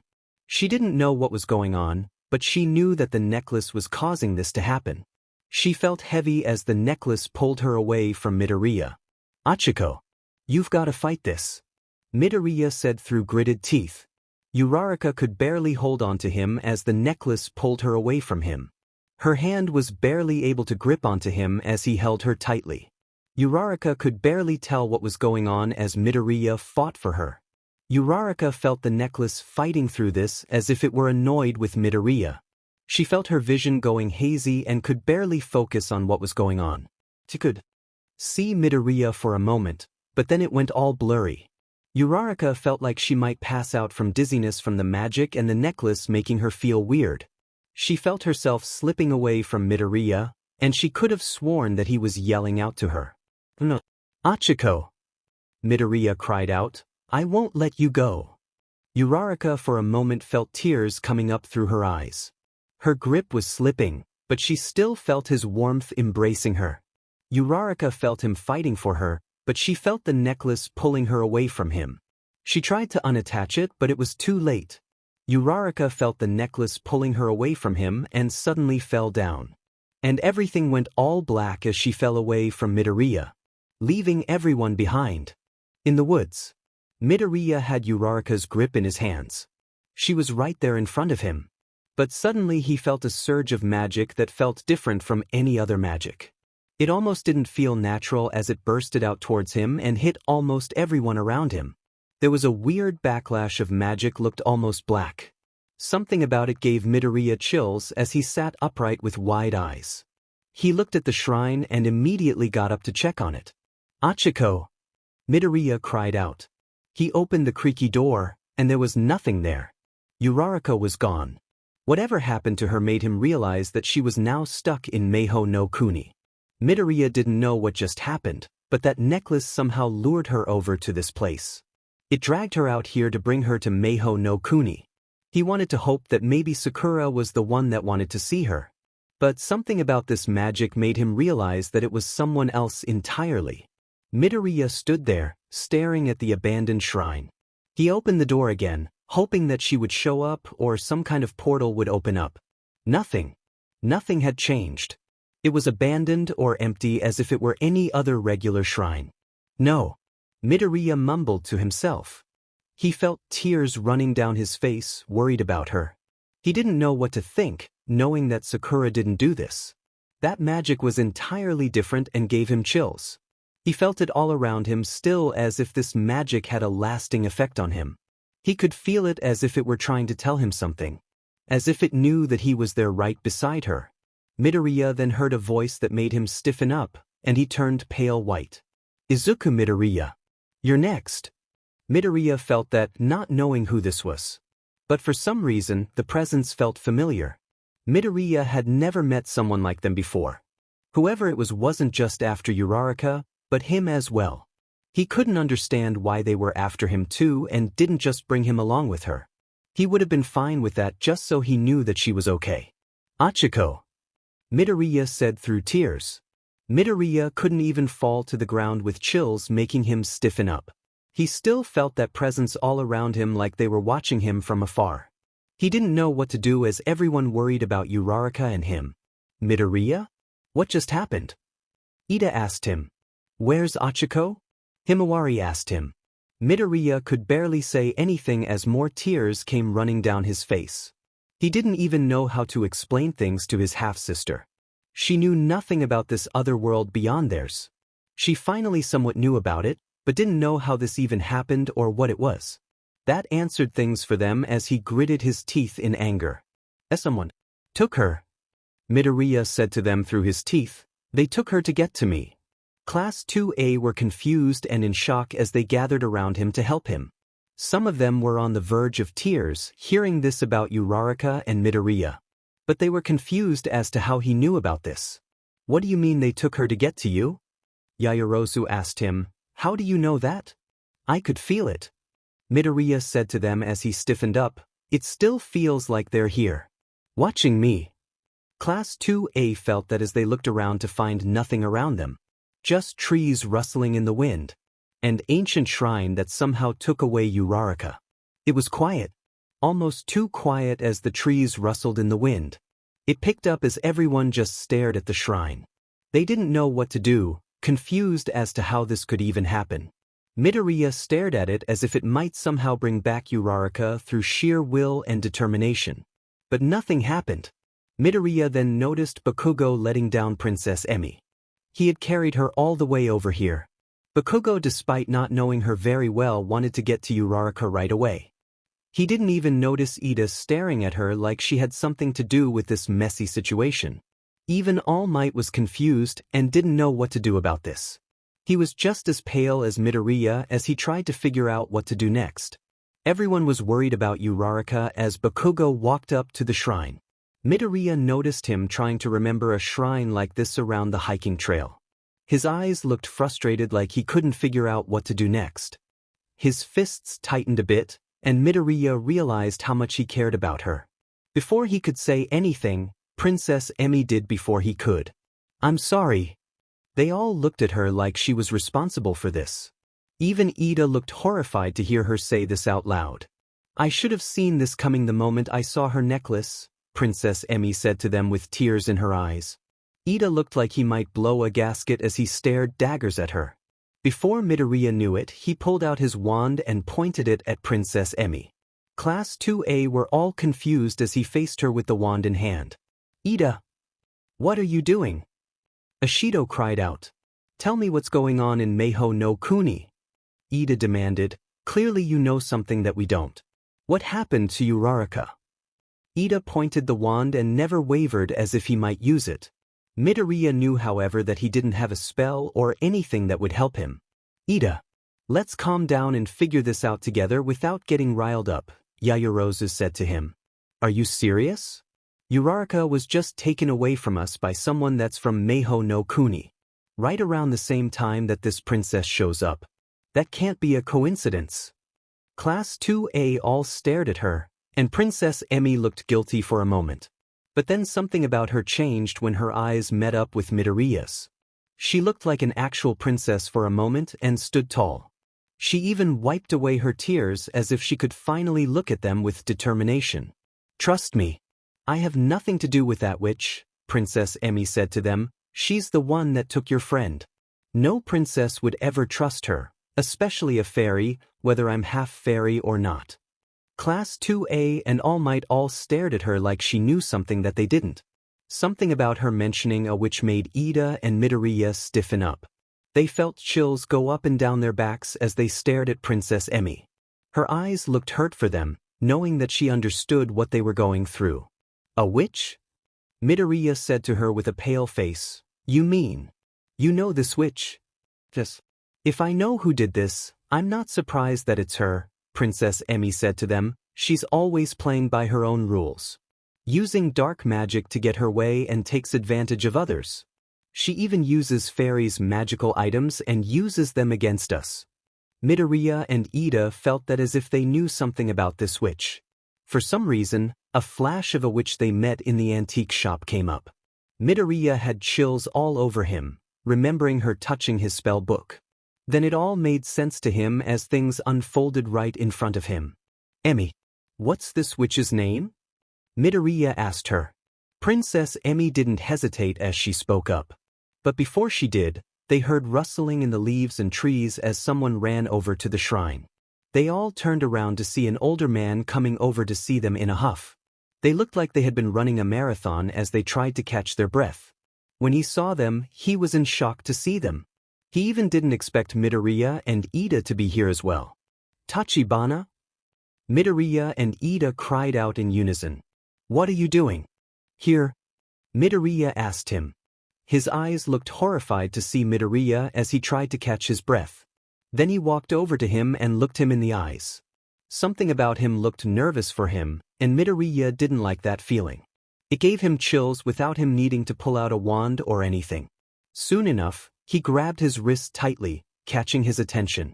Tell me, boy, you're really Izuku Midoriya, right? Tachibana asked him. No tricks or magic going on around here. We are right by the entrance to Maho no Kuni after all. Midoriya and Class 2A were all in shock, confused as to what was going on. Even Himawari was confused as she walked over to him. Izuku, who is this older man, and how do you know him? Himawari asked him. Ida and Midoriya looked at each other as if they didn't know what to say to her. This was Midoriya's younger sister, and she knew nothing about this until now. She never even knew that Maho no Kuni even was a thing to begin with. Midoriya looked at her, and her eyes genuinely worried about Uraraka. She seemed to like her, even if they never had a lot of time together. Midoriya didn't know what to say as he opened his mouth to talk. He really didn't want to drag her into this now that Tachibana was here. But then he noticed that he was staring at her tensely. Himawari looked uncomfortable, which got Midoriya to turn to him. He owns an antique shop nearby. We've been to his shop before and knows about this shrine, Midoriya said to her. Izuku, who is this? Tachibana asked him. I'm Himawari. Izuku's sister, Himawari answered before he could. Half-sister. Actually, Midoriya said corrected her. Tachibana's eyes widened, which caught Midoriya's attention. He was worried for a moment, realizing that he was here, out of his antique shop, without anyone looking after the spell book. He looked at Midoriya, then at Himawari as if this were a problem. Then he noticed that someone was missing, and he looked frantic as he eyed the shrine. Midoriya didn't like where this was going. He went open the door, but nothing happened. But he noticed some black orbs coming out of the old door, which caught their attention. His eyes were wide as he shook from the sight of them as they faded away. Of course that witch did this. Tachibana mumbled out loud. Class 2A all looked at each other in confusion, but Midoriya and Ida knew exactly what this meant. But something about this didn't feel right as Midoriya walked over to him. He hesitated to say anything, but he had to know what was going on. But then Princess Emi stood up to him like she would for anyone as a princess of royalty. But also as a worried friend, as if she knew him really well. "What's going on?" Princess Emi asked him. "Why are you here? Out of your antique shop?" Class 2A's eyes widened in shock, not expecting him to be here. They turned to face him, realizing what this meant all along. "There's lots to explain," Tachibana said to them. "Izuka, my boy. Please listen to me." Tachibana looked hurt and guilty, but he was still eyeing Midoriya. Something urgent must have happened, and he was still serious. "We need to keep Izuku Midoriya close. Maybe even Himawari if we need to," Tachibana said to him. Tachibana stared at the shrine for a moment, but then turned to Midoriya. His eyes were hardened and serious, which definitely caught everyone's attention. Clearly something happened in his shop or Maho no Kuni since they haven't seen him in a while. He even looked at Himawari, which made Midoriya worry even more. "But there's nothing wrong with the spell book, is there?" Ida asked him. Midoriya went pale as his heart skipped a beat. All eyes were on Tachibana and Midoriya as they worried about their friend. "No, but Ravenna took it from me," Tachibana said back. "It's the hands of a witch. And I couldn't stop her." Midoriya's heart dropped, and he felt his knees shaking from this news. His was even paler as he put two and two together, remembering the witch that was in the antique shop a long time ago. She had come back and stole the spell book out from under Tachibana. "What? Ravenna is back?" Ida cried out before Midoriya could. "Is she that witch that Ida and Midoriya bumped into a long time ago?" Ashido asked him. "Yes. She's more powerful than I realized," Tachibana said to them. "If I had known about her using dark magic to get what she wanted, then I would have never given her the wand in the first place. With a spellbook like that, she could take Mr. Amasawa out of there herself." But they all noticed him hesitating to say anything else as he eyed Midoriya. Ida felt that, and Midoriya could barely stand up at this point. "She's coming for you, Izuku," Tachibana said to him. "She still needs you to use that spell book. It has your name on it, and I fear that Himawari might be pulled into this as well." Midoriya's eyes widened in shock, not expecting him to say that. His head whipped over to her, confused as to why her. But then he realized that she already had Uraraka. His fists tightened in anger, knowing that he couldn't reach her in time. He felt her hand slip away from her, which made his heart drop again. "Ravenna already got Ochako," Midoriya growled out. "She used that necklace against her, and somehow was able to get through to her. She made her come here." "I know she did. She's been acting weird all day, and now I know why. It was all Ravenna. That witch did this to Ochako, and now she's gone." Midoriya felt tears coming through his eyes, trying to fight through this. "Why? Why couldn't you stop her?" Midoriya pointed out. "If you really were a powerful sorcerer, you would have easily stopped her. Then this wouldn't have happened in the first place. Izuku, give him a break. You don't know what he's been through to get where he is today," Princess Emi said to him. "Then why haven't we seen him for so long?" Midoriya asked her. "He could have warned us earlier about her ahead of time. He is magic, he could have come up something useful to help us." Tachibana looked guilty for being unable to help them or their friend. Midoriya didn't lighten up for once as more tears came up. His fists were tight, and he didn't back down. "I apologize for not being powerful enough to stop Ravenna.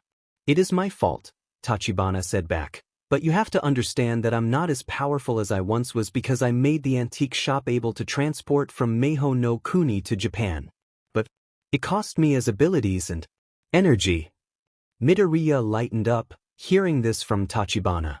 Class 2A even felt sorry for him, trying to understand how this happened to him. "So, you're not as powerful as you once were because you used your magic to create this portal for your antique shop. To help others with magical problems," Yaoyorozu explained to them. Midoriya felt bad for getting mad and riled up at him, but he still needed to help Uraraka. Ida seemed a bit less suspicious of him as he held the wand. "That makes sense," Ida said to him. Midoriya then gripped his fists again, feeling more determined than before. That doesn't change anything, Midoriya said to him. I still need to find Ochako. Whether she has the spell book or not, I need to find her. Before anyone could say anything, Midoriya was heading out of the woods. Ida tried to stop him, but he just kept walking.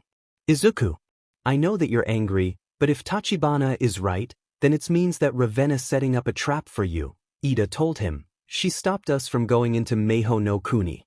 She knows that you know Tachibana. And we'll go to him to get to Maho no Kuni.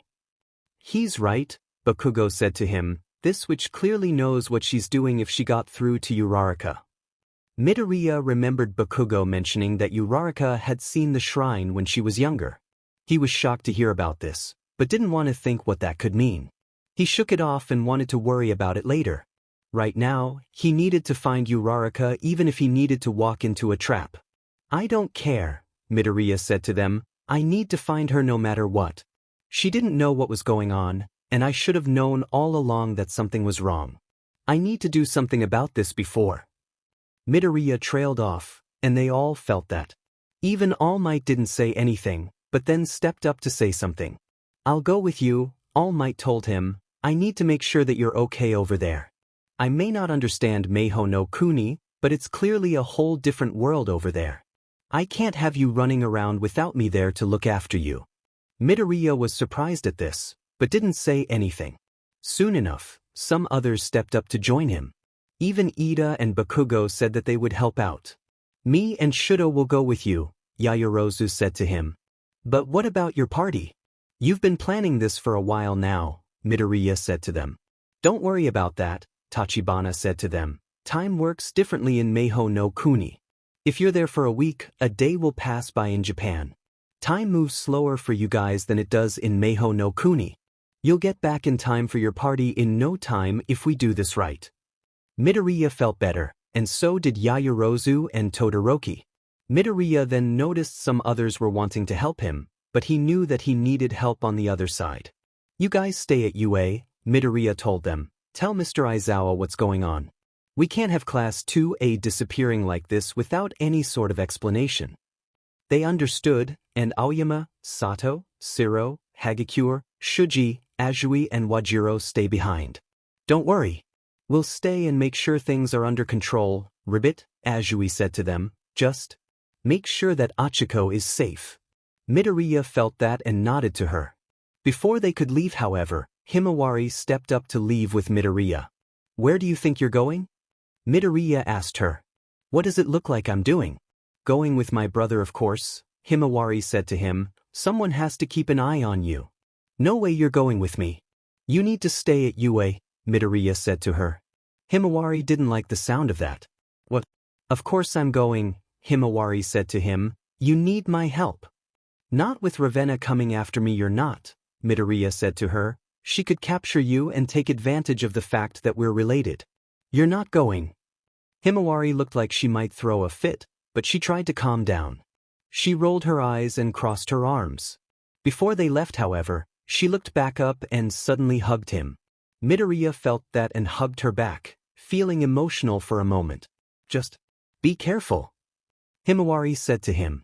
Midoriya felt that and tightened his hug around her. She might not completely understand what's going on, but she was worried about him. Of course, Midoriya said back. Once they let go, they followed Tachibana to his antique shop. The one place that Midoriya never expected to return to for a magical problem. Earlier somewhere in Maho no Kuni, Uraraka was falling. She kept falling down as if she were in a dream. Uraraka didn't know what was going on or which way was up. She kept spinning and tumbling as she fell, and she couldn't even use her quirk. It felt like it was different or acting oddly off when she got pulled into the shrine. She didn't understand what was going on, but she knew that something wasn't right. Uraraka's quirk should have worked, and yet it felt oddly familiar. Like she had been through this before. Like a distant memory or old dream. Uraraka didn't understand what was going on, but she couldn't wrap her mind around it as she fell towards something.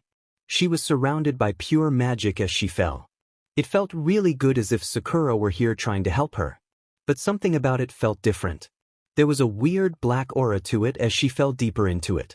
She felt chills go up and down her back, not sure what this feeling was. Uraraka didn't even notice where she was or what happened exactly. Uraraka just wanted to slow things down or stop herself from falling. She remembered feeling Midoriya's hand, thinking about how good it felt when he came to her to save her. But then her hand slipped away, and her heart broke into a million pieces. She felt herself being pulled away by some weird force that gave her chills. Uraraka felt like she had been around this magic before, but something about it felt off. Like it was corrupted. Just like the black aura around her at the moment.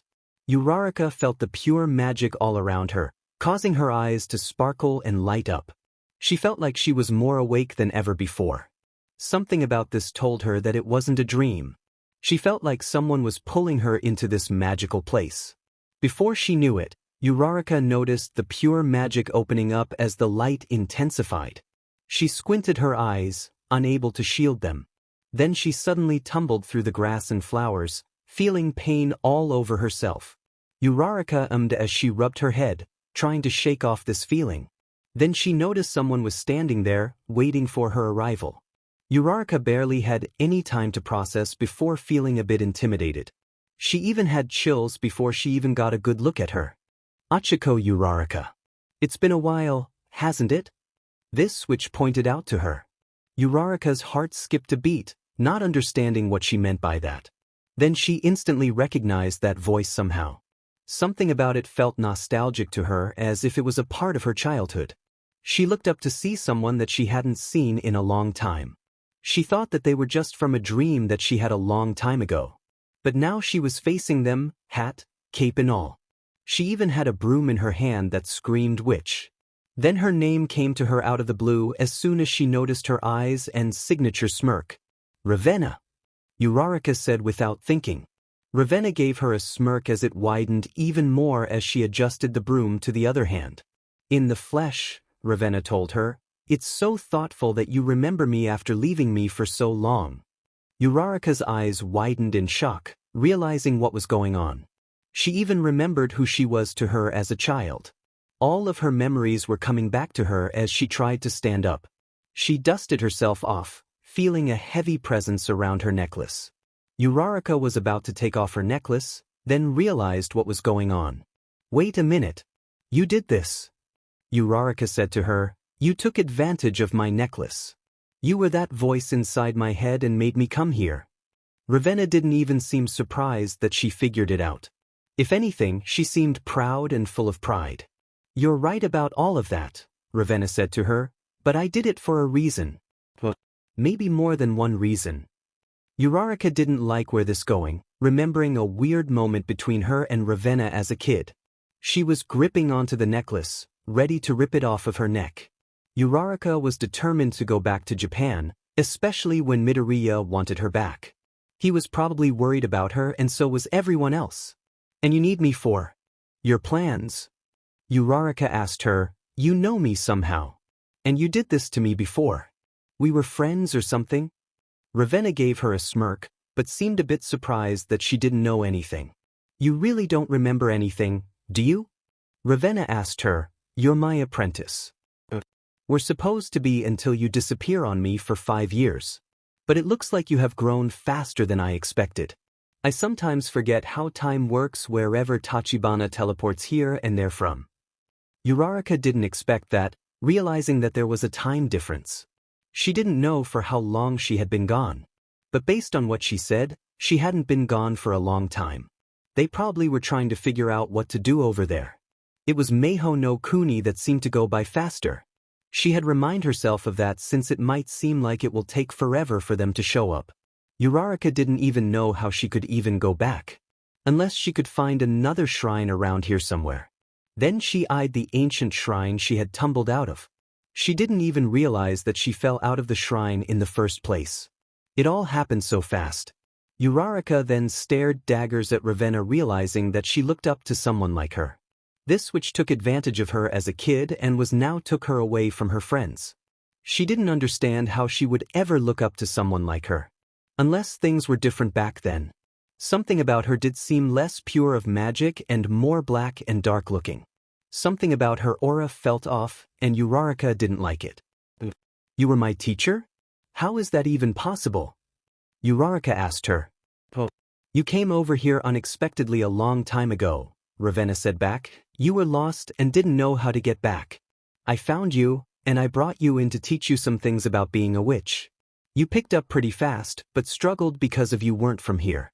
But you adapted really well, all things considered. Uraraka felt that, remembering learning a few things about spells. She could even remember learning how to fly with a broom. Something about it felt really good, feeling that wind in her hair. It felt like it made her quirk feel lighter, like it helped her control it better when she went back home. Back to being a regular person with a quirk like anyone else. Something about it did feel a bit off-putting, knowing that she and Ravenna were this close. You and I were that close? Uraraka asked her. Of course. You were even someone I'd consider a friend, Ravenna said to her. You may have been short and younger, but you very mature for your age. As if you and I were meant to meet up. Uraraka and Ravenna had a moment as she held on to the necklace. Uraraka had a feeling that she might have been using her now, but not as much back then. She couldn't fully trust her though as she thought about what to do to go back home. She had to somehow go back home.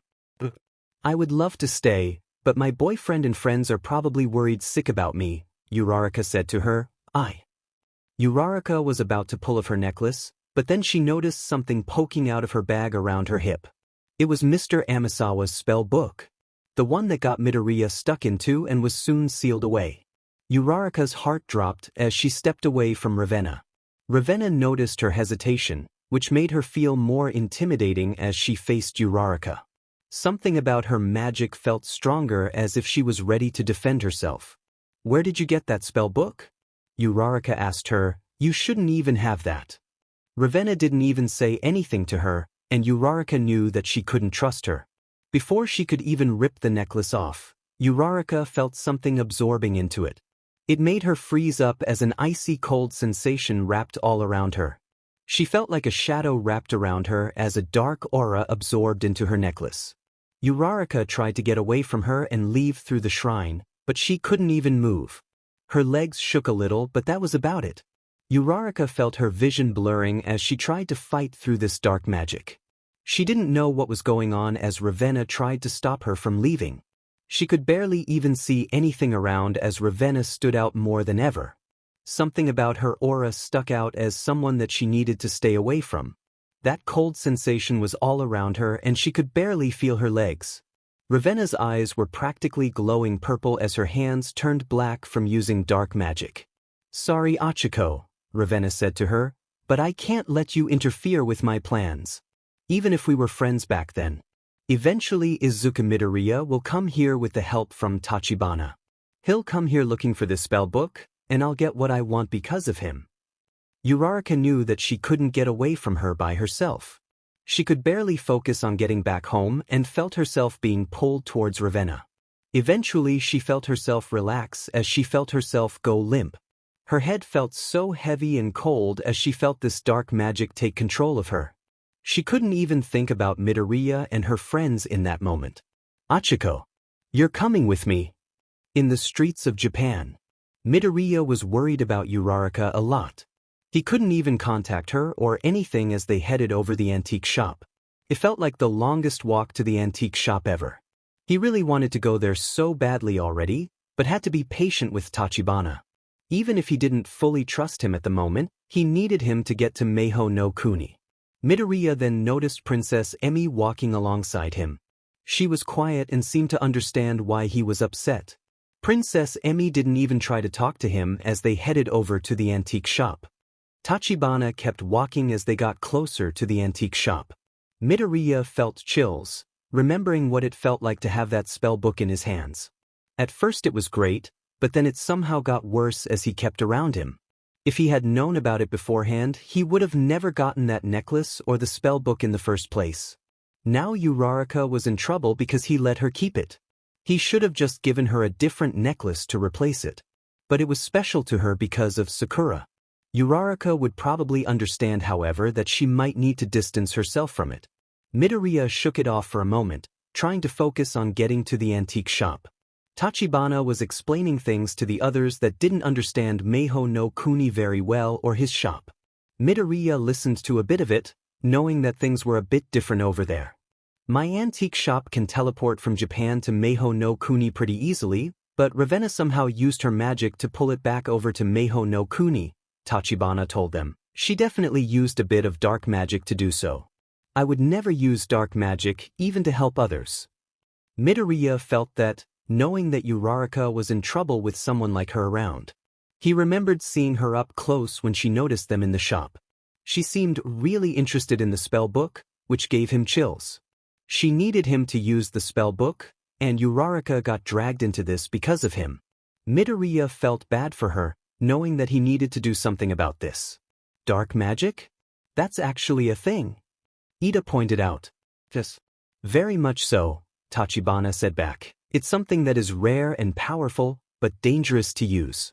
If you use it too much, then it starts to wear out on the one using its magic. Thought that Ravenna was smarter than that, but I guess I was wrong. I just don't want her to use the spell book with dark magic. It might affect it some way if she tries to use it to take Mr. Amasawa out of it. Midoriya felt that, realizing what this meant. He felt himself freeze up, and everyone else noticed as well. Izuku? All Might asked him. Wait a minute. Midoriya said to him, if what you're saying is true, then wouldn't it corrupt my quirk since it's still connected to me? Class 2A's eyes widened in shock, not expecting this to come up.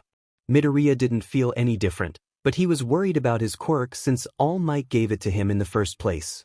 He couldn't let Ravenna do this to him, not when he could do something about it. It could, Tachibana said to him, quirks work differently than magic. Then again, Mr. Amasawa isn't from Maho no Kuni either. That might help Ravenna take advantage of this considering Mr. Amasawa could take some of yours while you were in possession of the spell book. Midoriya felt chills all over him, realizing that he was in trouble already. He had to get to Maho no Kuni and fast. Luckily, Tachibana's antique shop was right there. The fact that his antique shop was called Mr. Amasawa's shop didn't help things either. Midoriya tried to ignore it as they soon entered it. Once he did, however, they all noticed how much of a mess it was in the shop. Midoriya figured that Ravenna did this, and Tachibana had to get out of there fast. Sorry about the mess, Tachibana said as he pushed a bookshelf back up. He struggled a bit, but Ida helped him out. Ravenna did this? Yayorozu pointed out. Yes. She didn't back down so easily, Tachibana told them. Then again, she didn't even give me a chance to fight back. Midoriya and the others decided to help clean at least a little bit. But Tachibana was hesitant and wanted to help them go to Maho no Kuni right away. Midoriya noticed Princess Emi seemed nervous about going back. Something about her seemed a bit different though, and he wondered if she knew Ravenna in any way. If her kingdom or whatever it's called created those necklaces, he wondered if she had anything to do with them. Before he could ask her, however, Tachibana spoke up to get his attention.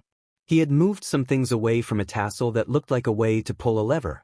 Before I send you to Maho no Kuni, you need to know that it's much different there compared to Japan, Tachibana said to them. You may have pro licenses and can't use your quirks without them, but that is not an issue over in Maho no Kuni. Midoriya and the rest of Class 2A were a bit thrown off by this. Some of them seemed to know that already as they got ready to leave. Even All Might seemed to understand, but didn't like where this was heading. So, whoever has abilities could turn you into a toad without getting into any trouble? Kaminari asked him. Precisely, Tachibana said to him. If Ravenna did that to you, you would probably be stuck with her forever. So please stick together. Midoriya and the others stiffened up, not liking how that sounded. Especially with Uraraka being involved. You heard him. No one go running off on us, Ida said to them. Can someone remind us why is Mineta with us again? Ashido pointed out. Midoriya noticed Mineta leaning closer to Princess Emi, and she couldn't tell what he was up to. What? Can't someone like Princess Emi have her own knight in shining armor?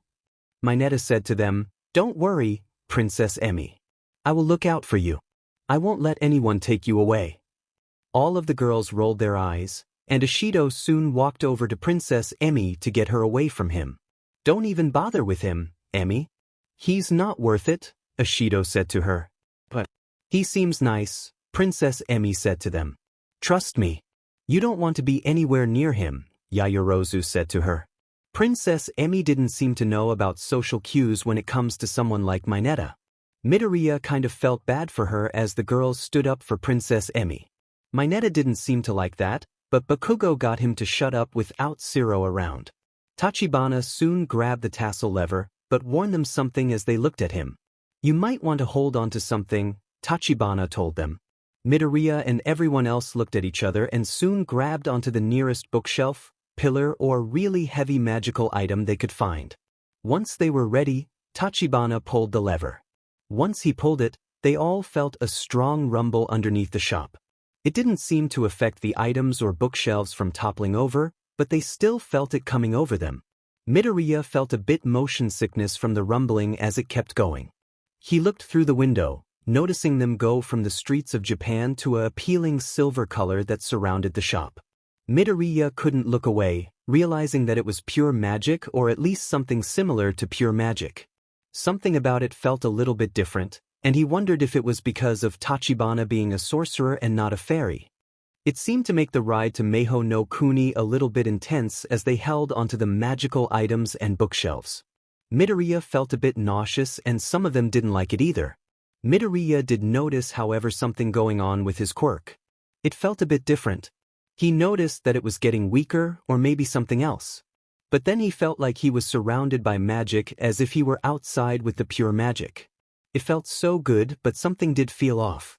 One for All felt less like its usual self and more like something else entirely. It still had that familiar presence to it, but something had changed. Before he could even say anything, the pure magic just faded away. The ride to Maho no Kuni had stopped. It was quiet. In Mr. Amisawa's antique shop of charms and spells, Class 2A were all dizzy and trying to wrap their minds around what just happened.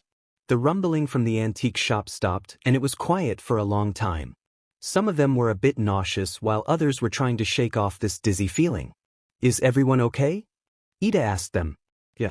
Just really dizzy from that bumpy ride, Ashido said to him. Now I know how Uraraka feels, Kaminari said without thinking. Before he knew it, that earned him a jab in the ear. Midoriya still felt that, now thinking about Uraraka at a time like this. He just hoped that she was okay. Sorry about that, Midoriya, Jar said to him. I thought that he would learn by now. It's okay, Midoriya said to him. I just want to find her as soon as possible and get her out of here. It might take a while longer than you are all expecting, Tachibana said to them. This shop might have transported into a different area. We weren't trying to help anyone in particular, so this was a random location. It might be a long ways from her or closer than you think. Midoriya got nervous and thought about it for a moment. Before he knew it, he headed towards the exit. Ida went to stop him, but Midoriya opened the door. He felt something different going on with his quirk earlier, but it was more obvious now. It was strong, but in a way that felt more like this place. He didn't understand what was going on, but he had to see for himself. Once he opened the door, his eyes widened in shock. They were in the middle of a village that was looking a bit old and ancient looking. It felt like they stepped back into time as the village looked a bit small and medieval. Midoriya couldn't believe what he was seeing as witches and sorcerers walked around town. Some had swords while others had potions and broomsticks. They were carrying them around like it was normal to them. Some even flew away like it was second nature to them. Whoa! Midoriya said without thinking. That little mumble caused some of them to look up at him. Midoriya stiffened up, worried that he just ruined their chances at finding Uraraka. He stumbled on his words, not knowing what to do or say to them. He rubbed the back of his head in embarrassment. Before he could even say anything, someone pulled him back into the shop. It was Tachibana. He even closed the door and put the sign up to show that they were closed. Midoriya felt like he got wind knocked out of him just seeing all of those magical beings around this magical town. Deku, why the hell would you even do that when we don't know where we are? Bakugo asked him. Even I know that. Midoriya felt embarrassed as he looked at them all. Then he looked at his hands as if what happened to his quirk still bothered him. He tried to activate it, but nothing happened. His eyes widened in shock as he whipped his head up at them. Even All Might was a bit confused as he looked at him and then Tachibana. Tachibana. You didn't tell us that our quirks would be acting differently here in Maho no Kuni, Midoriya said to him. My quirk. I can't activate it. What? Class 2A cried out in unison. Class 2A didn't know what to think of this, but were clearly worried about their quirks. Even All Might didn't like where this was going. He looked nervous about One for All being completely different or almost gone at this point. Tachibana, is this true? Ida asked him. Why didn't you warn us about this? Ashido asked him. Probably because he doesn't need to worry about it, Yaoyorozu told everyone. He's from Maho no Kuni, so he didn't even think about it. They all looked at him for confirmation as he simply nodded at them. Yes. Your quirks are different, but it's not what you think it is, Tachibana said to them. Your quirks are just adapted to Maho no Kuni's magic. It's not permanent. Just a temporary thing until you go back home with Ochako. They were in shock, realizing that their quirks were much different in some ways that they weren't expecting. So, our quirks are basically like how magic is to you here. Yaoyorozu pointed out. Exactly. You might even be a witch or sorcerer depending on your quirk and power level, Tachibana told them. Some of you might even be adapted to being a specific role that you would be skilled in like a knight or paladin. Others might be rare like magical creatures depending on those mutant quirks that I've seen around Japan. They all stiffened up as they whipped their heads at Tokoyami. He looked no different as he himself looked really worried about Dark Shadow. He seemed nervous for a moment as if he could barely feel his quirk. Dark Shadow. Can you hear me? Tokoyami asked his quirk. Yeah. I can hear you, Dark Shadow said to him. Tokoyami's head whipped up, and Midoriya was confused for a moment. He looked around as if he heard him say something to him. Dark Shadow didn't even show up or anything. They were all confused as to what happened just now. Tokoyami, what's wrong? Is something wrong with Dark Shadow? Yaoyorozu asked him. Why you didn't hear them just now? Dark Shadow said back. They were shocked to see that he couldn't bring his quirk out of his body like usual. His quirk always seemed to have a mind of his own. But this time his quirk wasn't even responding the way it used to. Wait a minute. You can hear him through your head. Kaminari pointed out. Yeah. It feels different though somehow. Tokoyami said to them, it doesn't feel like a quirk anymore. Feels like something else. Magic. Ashido pointed out. Midoriya noticed Tokoyami hesitating as he looked at his hand. Something about it seemed like he thought of it as something else as he stood there. Something like that. Tokoyami mumbled under his breath. Midoriya didn't know what to think of this as he looked at everyone else. Before he could even check on anyone, he noticed how quiet Kirishima was. Bakugo even noticed and checked on him. He was spotted somewhere around the bookshelves as Midoriya noticed him hunching over. His face looked a bit distraught, like something was wrong with him. He might have been sweating a little as others noticed him being weirdly quiet. Kirishima? Is something wrong? Ashido asked him. Stay back. Kirishima cried out without meaning to. Something's wrong. And my quirk feels completely different. Feels like I might explode or something. Bakugo's eyes widened, confused as to how that was even possible. Midoriya felt the same way as Kirishima tried to hold back something. He didn't know what he would be exactly considering his quirk. But he worried for his friend, not sure what to do for him. He looked at Tachibana, hoping that he would know what to do. Tachibana, do you possibly know how to find out what's going on with our quirks? Midoriya asked him. Kirishima needs help controlling his. I don't think I have anything like that, but I'll see what I can find, Tachibana said to him as he looked around very quickly. Midoriya could tell that Kirishima was having trouble trying to keep himself together. Then he started to notice Kirishima transforming as scales grew on his face.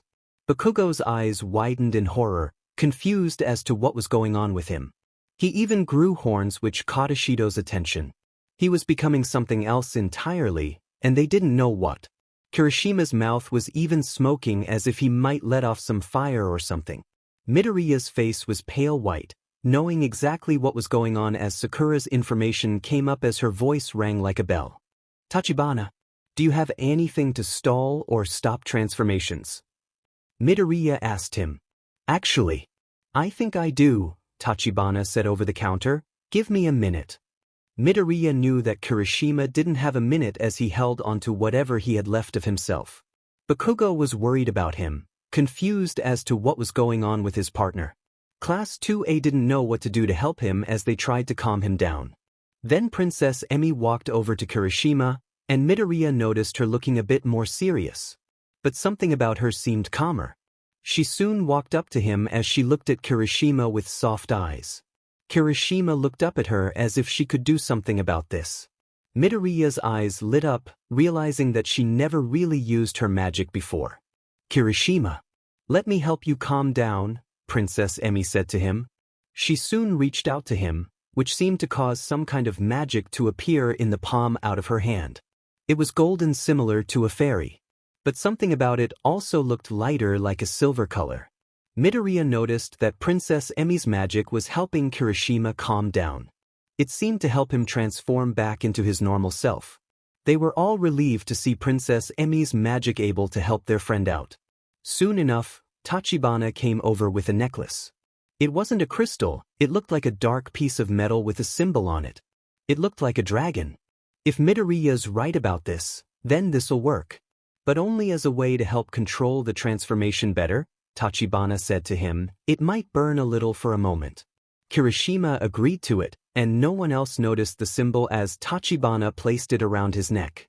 Once he did that, the symbol glowed a fiery color as if it were on fire. Kirishima reacted to it for a moment, which seemed to worry them. Kirishima, are you okay? Midoriya asked him. Don't worry. Kirishima said to them through the pain. It'll go away in a minute. I can handle it. Soon enough, the glowing stopped. But the necklace seemed to disappear underneath his shirt, and Kirishima felt a weird burning sensation starting to numb his skin. He felt the need to take it off, and everyone's eyes were in shock. The necklace was seeped into his skin, almost looking like a new tattoo. It was in the shape of a dragon right by his collarbone. Tachibana? What is the meaning of this? Ida cried out. You never told us that it would do this to Kirishima. You would have all said no to it anyways, Tachibana said to them. Besides, it looks like Midoriya was right after all. Your friend here is a rare hybrid in Maho no Kuni. I haven't met one like him in a long time. Class 2A were all in shock as they looked at Kirishima. Even he looked confused as well, not knowing what this necklace meant exactly. Kirishima, my boy. You're a dragon hybrid. A cross between a human and a dragon, Tachibana said to him. What? Class 2A cried out in unison. Kirishima's eyes were wider than anyone else's, confused as to how this could be happening to him. Even Bakugo didn't know what to think of this as he tried to wrap his mind around it. A dragon hybrid? That's the coolest thing I've ever heard. Kaminari exclaimed to them. Wait a minute. But his quirk isn't a mutant quirk, Ishido said to Tachibana. Why Kirishima specifically if it has nothing to do with his quirk? Can he transform in any way with it? Or maybe he's close to someone that can handle fire and heat, Tachibana explained to them. Magic can work in mysterious ways. Midoriya noticed Kirishima eyeing Bakugo, knowing that it might have something to do with him. Something about it seemed to make sense considering how hot-tempered Bakugo could be. Kirishima seemed to adapt to that in some ways so he can keep up with him. Whatever Bakugo is now. Midoriya then worried about Bakugo since he did have a fever a long time ago. He hoped that this wouldn't cause it to come back at any point soon. Kaken? Are you feeling any different? Midoriya asked him. Bakugo didn't even insult or yell at Midoriya as he looked at his hands. They all worried about him as well, and Bakugo looked like he was focusing on his quirk. Nothing happened. Bakugo looked frustrated that he couldn't use his quirk anymore. But Midoriya could tell that he felt something. I can feel it, but it won't activate, Bakugo said to them through gritted teeth. It feels like it's being blocked by something. Tachibana seemed to react to that, and Midoriya noticed him eyeing him suspiciously. Something about it bothered Midoriya as if Tachibana didn't like whatever he might be in Maho no Kuni. He hesitated to even help him, but Midoriya noticed him staring. That seemed to get through to him as Tachibana let out a sigh. I may have something that can help you wield your magic. If I'm right, however, we might have a problem, Tachibana said to them. Midoriya didn't like the sound of that as he walked away to grab something. Bakugo seemed a bit annoyed by this, but Midoriya knew that he didn't like where this was going. Soon enough, Tachibana came back with a sword. It was way bigger than they expected, and they backed away from him. They weren't expecting someone like Tachibana to have this in his shop in the back. Even Bakugo was in shock, seeing how enormous it was. Tachibana seemed suspicious about this, which made them all nervous. Bakugo didn't hesitate and grabbed it as if something might happen. The handle glowed as if he had activated his quirk, and it's soon traveling up through the giant sword. His eyes widened in shock, not expecting it to light up like that. Everyone could feel its heat coming off of it as Bakugo held it. Just as I thought. Tachibana said to them, "Your friend here is a barbarian. That won't go well around here. Or anywhere for that matter. Barbarians are not someone to trust or let roam around freely so easily. Even I'm hesitant to even help you guys any further." Midoriya and everyone else were in shock as they stared at Bakugo. Even he wasn't sure what to say to that as he stared at the sword. But the way Tachibana stared at him made Bakugo stare daggers at him. Something about barbarians really bothered Tachibana, and Midoriya knew that this would only make things more complicated. "It doesn't matter what Kaken is," Midoriya told him, "we need your help. Achiko needs your help. You really think that you avoiding us is gonna help anyone? Especially since Ravenna stole from you? If anything happens to Achiko." Midoriya trailed off, feeling his emotions getting to him. Tachibana seemed to understand the situation again and let out a sigh. "I know that Achiko needs it. I just have trouble with barbarians. Pretty much everyone does in Maho no Kuni," Tachibana said to them. "They just do whatever they want. Go around robbing people's houses and taking whatever they want without paying. No one trusts them, so it won't be easy with him around." Midoriya realized that he was telling the truth. Everyone looked nervous for Bakugo, realizing that his quirk was different now.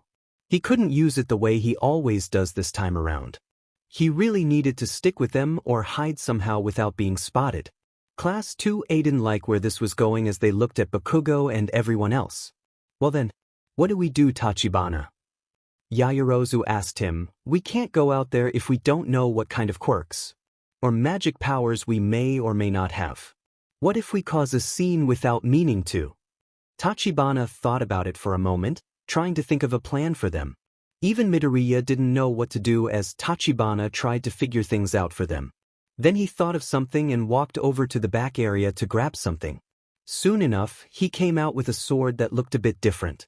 It didn't look like any regular sword. It looked like it had a special sensor or something that would help them with their problems hopefully. "This may not help all of your problems, but it can sense if you have magical powers like a witch or sorcerer," Tachibana said to them. "I may not know what exactly you are, but it will help you figure out what to do on your way out to find Achiko." Midoriya soon agreed to this and everyone else did as well. Kirishima seemed to feel better, but was still trying to wrap his mind around what happened. Bakugo on the other hand didn't seem to know what to think of this. Even Tokoyami didn't seem to like that his friend was stuck inside of his head until they figured out how to get him out of there. Tachibana looked at them, and then Princess Emi for some help from her. "Why don't we show them what this does?" Tachibana asked her. She didn't hesitate and bowed to him like a knight would. He soon placed the sword over one shoulder, making it glow a golden, silverish color. Midoriya noticed it right away, knowing what this meant.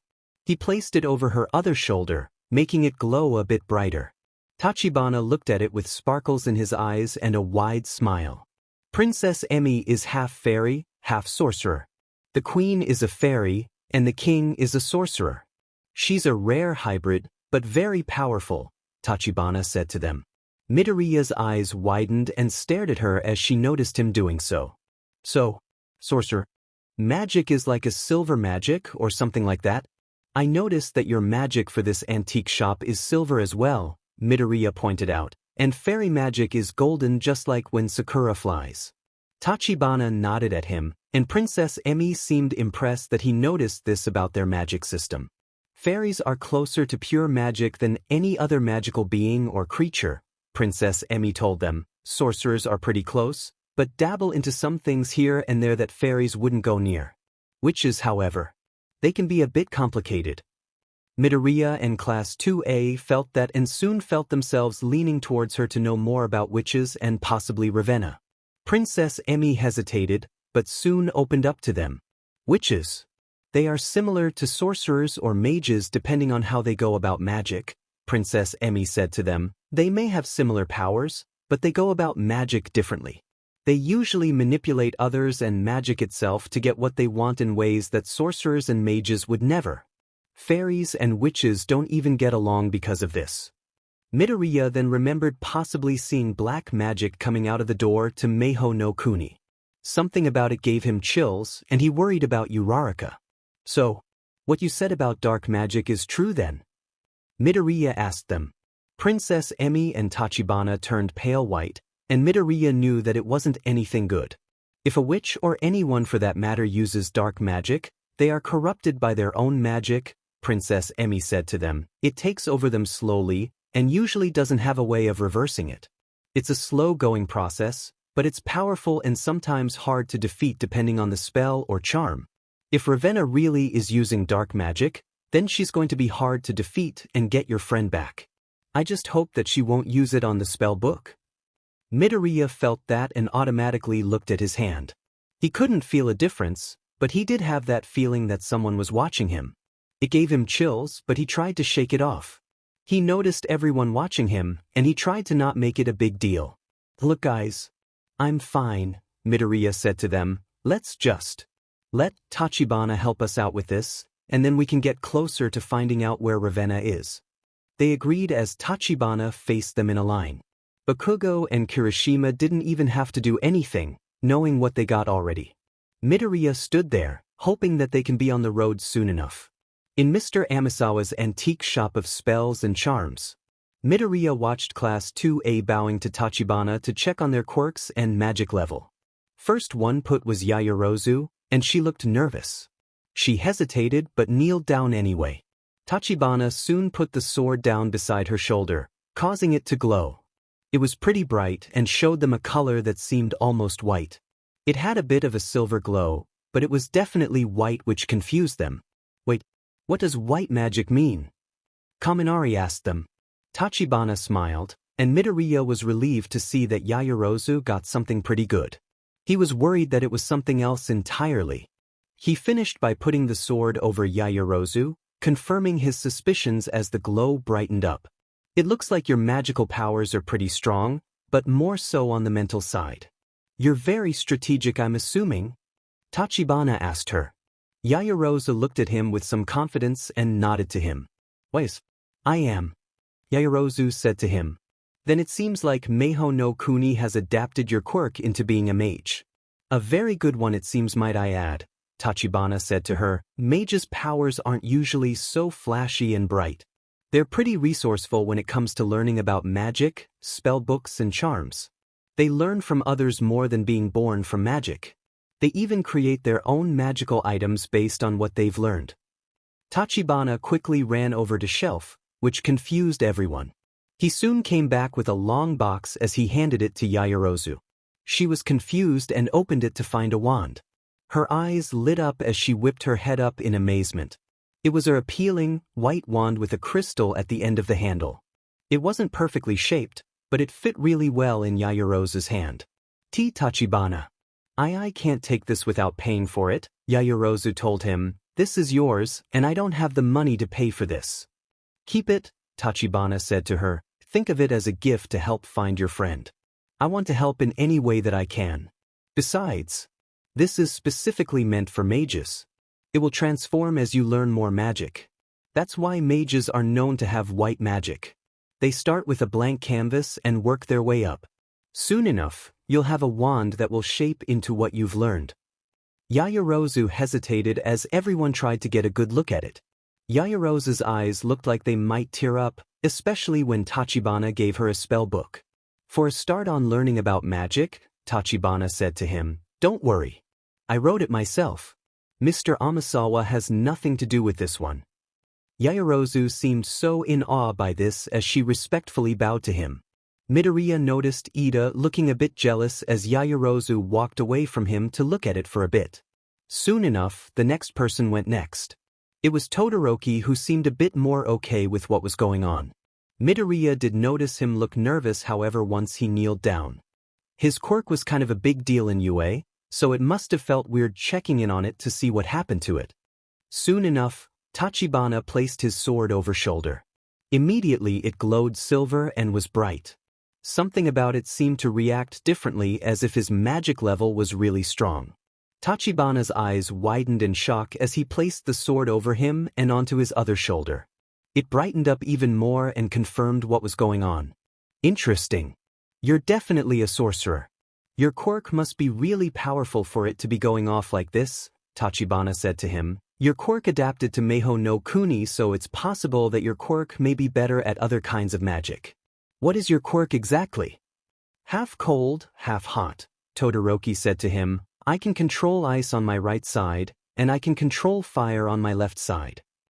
Fascinating, Tachibana said to him. You might possibly be better at fire and ice magic than most others around here with a magic level like that. Maybe even without a wand or magical item. Todoroki was shocked to hear this, but Tachibana went over to grab something for him. He came back with some kind of set of rings that stood out. One had a crystal that was red and another that was white. There were others like green, purple, yellow, orange, blue, and black. Todoroki was surprised to see rings that were magical items as Tachibana showed them.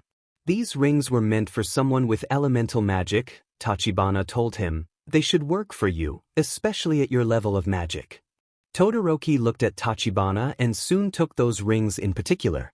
He put the blue one on his right side and the red one on his left side. The rings glowed for a moment as if they could feel his presence. Midoriya wondered if he felt any different, but Tachibana kept going with this. Ida was finally up, and Midoriya noticed something off about him. Once he kneeled down, he seemed to notice it as well. Ida's eyes widened and whipped down to his legs. Midoriya noticed it as well as Ida turned pale white. He soon rolled up his breathed legs, revealing bare calves without any sign of mutation. Class 2A were all in shock, confused as to how this was even possible. What? Class 2A cried out in unison. Ida, your quirk. Kaminari pointed out. It's gone. Ishido said to him. Ida felt that as he faced Tachibana with confusion. Tachibana didn't seem worried too much, which didn't seem to help him calm down. Ida, your quirk is okay, Tachibana said to him. Your quirk will be back to normal once you return. Maho no Kuni just adapted it to fit better within this world. Who knows, maybe you have potential to hone in on magic. Ida bit his lip and soon kneeled down to the floor. As soon as Tachibana placed the sword down onto his shoulder, however, not much happened. It just glowed subtly a silver color, but then died down. Ida didn't like where this was going, and Tachibana worried for him. He soon placed it onto the other side, confirming some things for him. Your magic level is a bit lower than I expected, Tachibana said to him. Usually others with low magic like this are knights or a swordsman. By the looks of it, you would make a great knight here in Maho no Kuni. Ida didn't know what to say to that as Tachibana tried to make him feel better.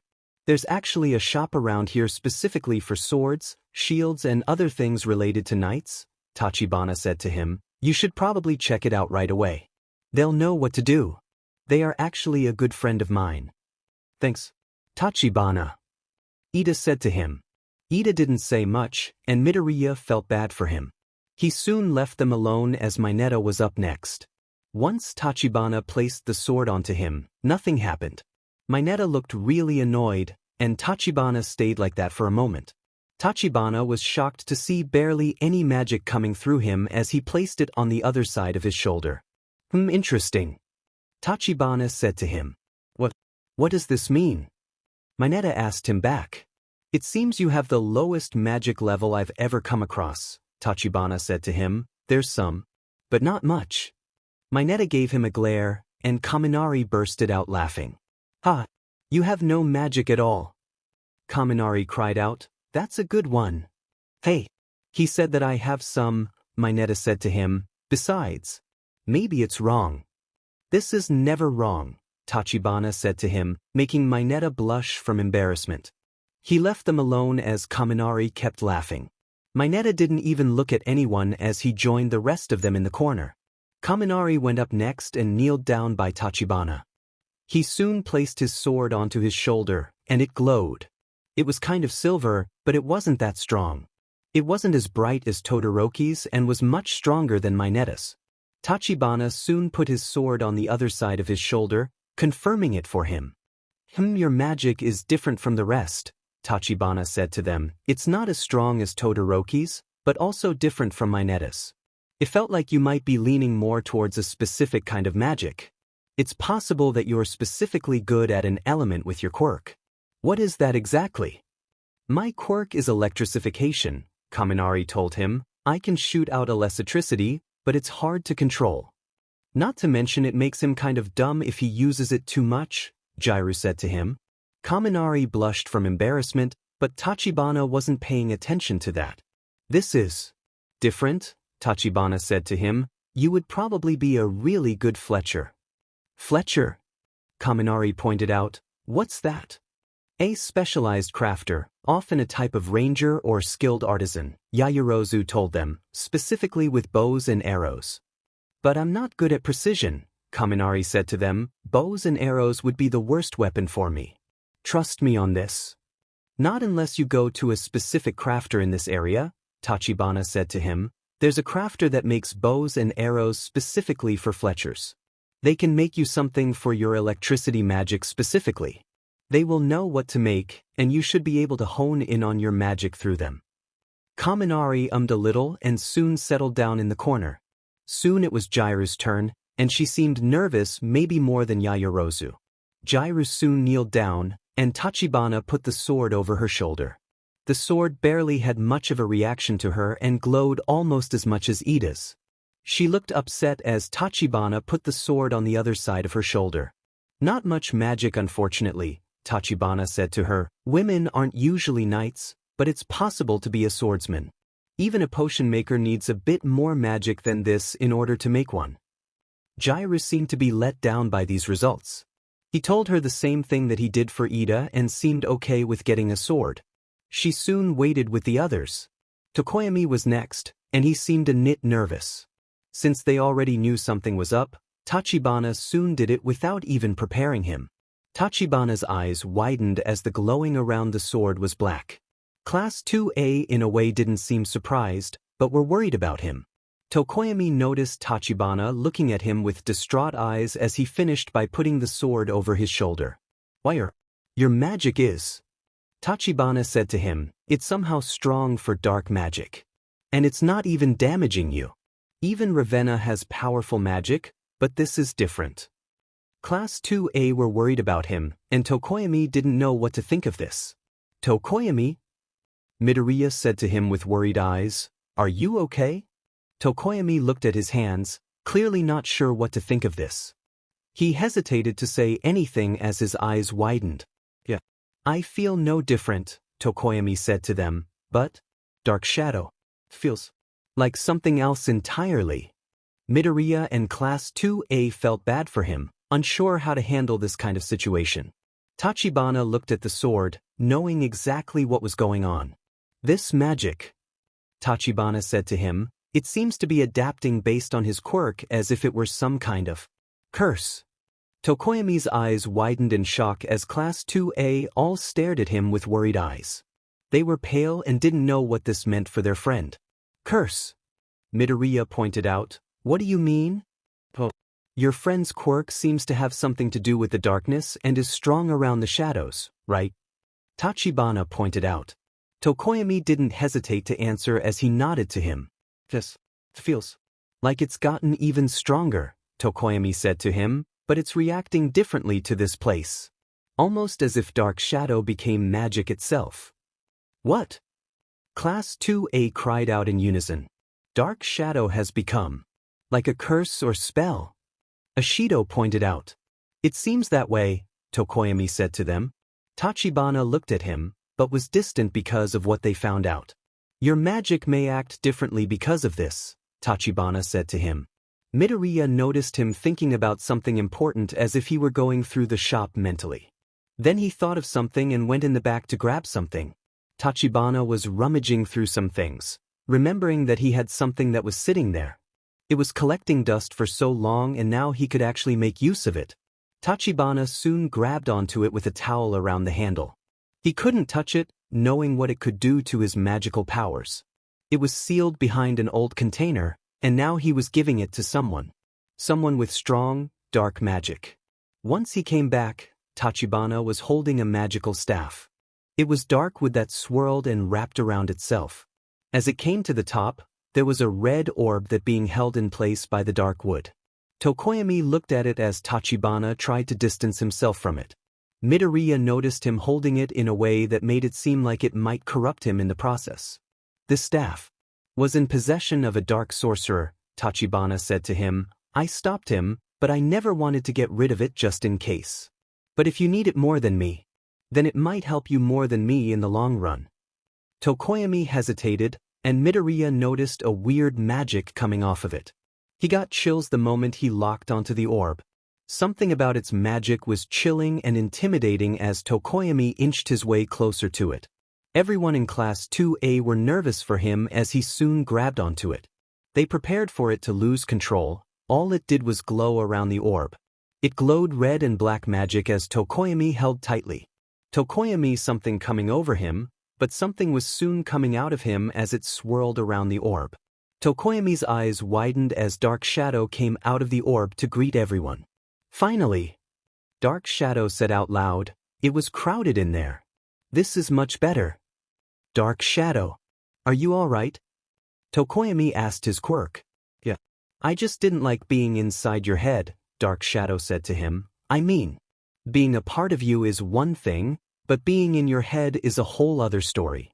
Tokoyami didn't respond to that and looked grateful to have Dark Shadow by his side again.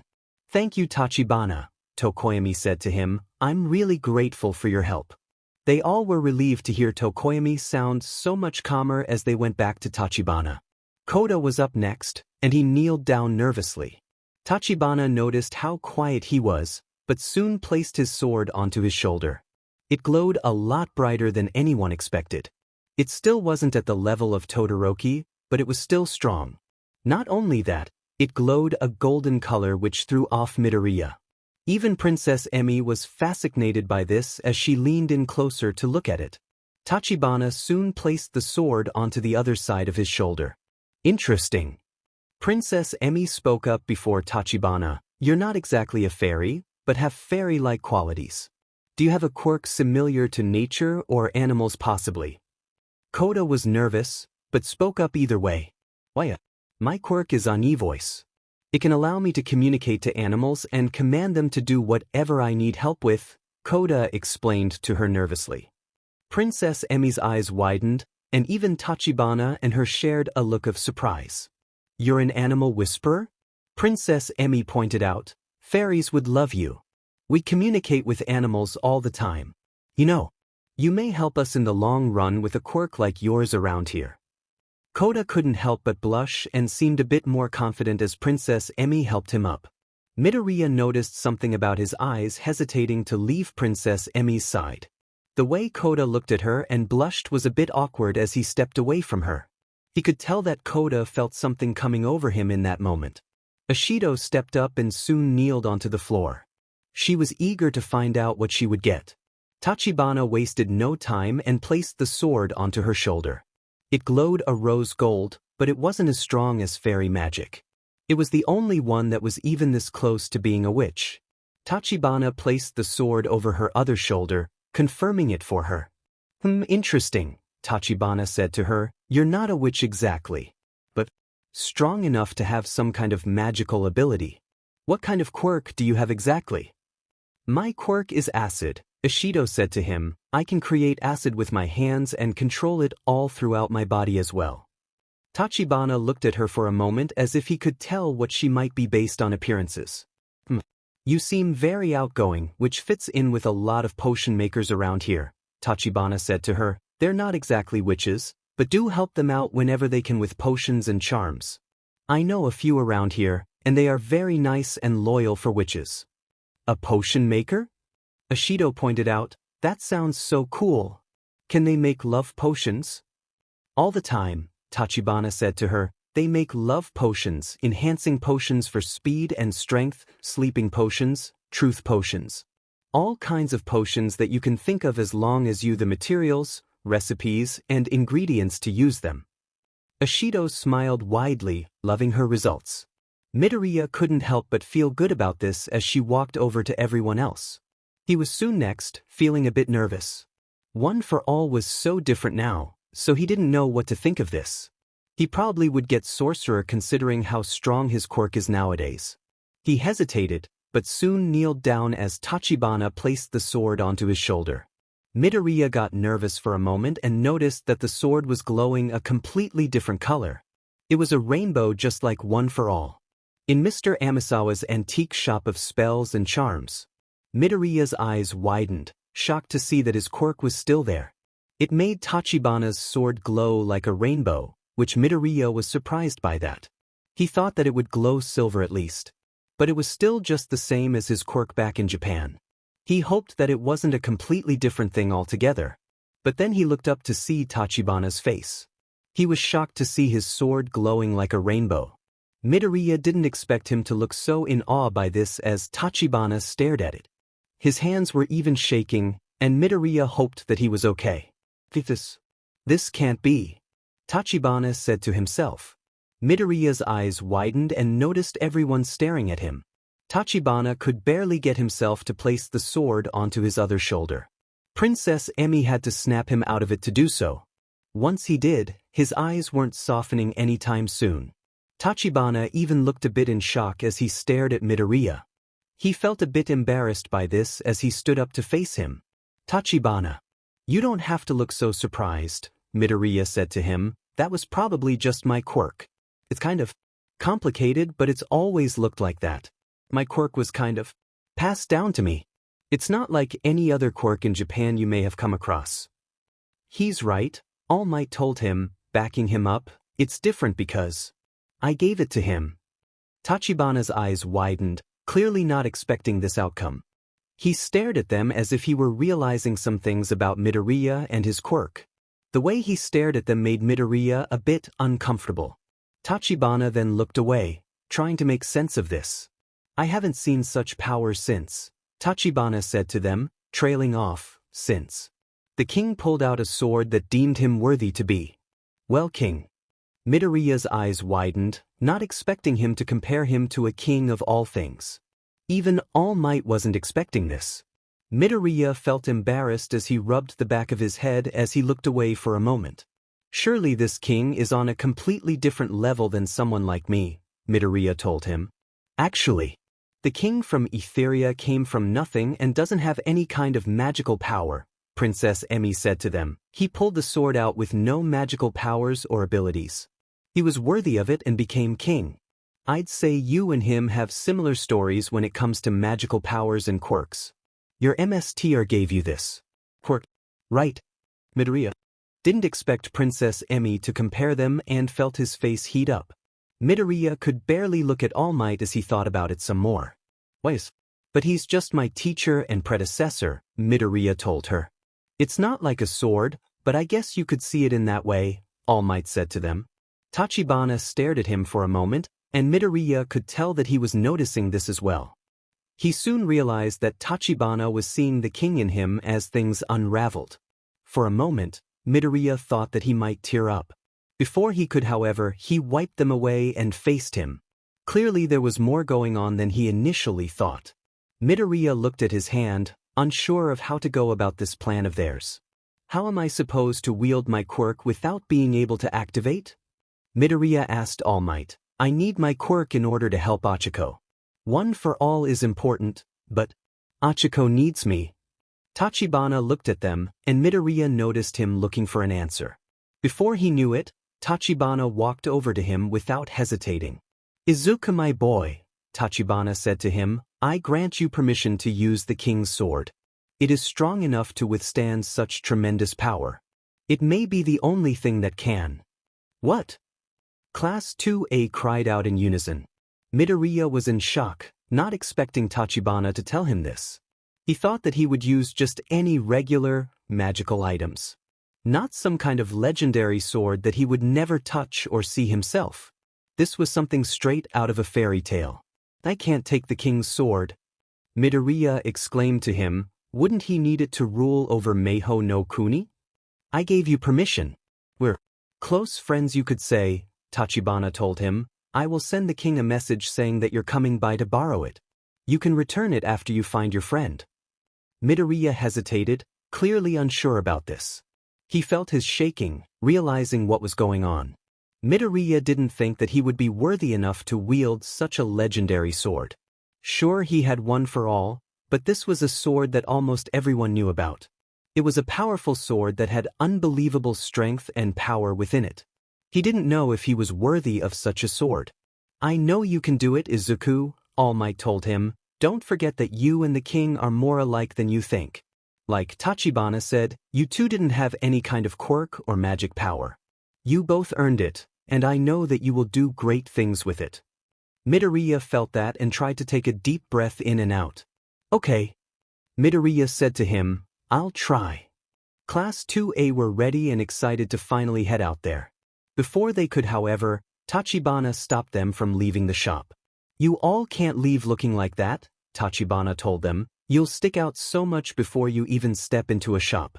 Let me and Princess Emmy help you guys out with this. You guys need to at least fit in somehow. Midoriya and Class 2A were soon given some clothes, armor, boots, gloves and whatever they could find to wear. Midoriya soon fitted into a green vest with a white undershirt. He wore white gloves and kept his red shoes on.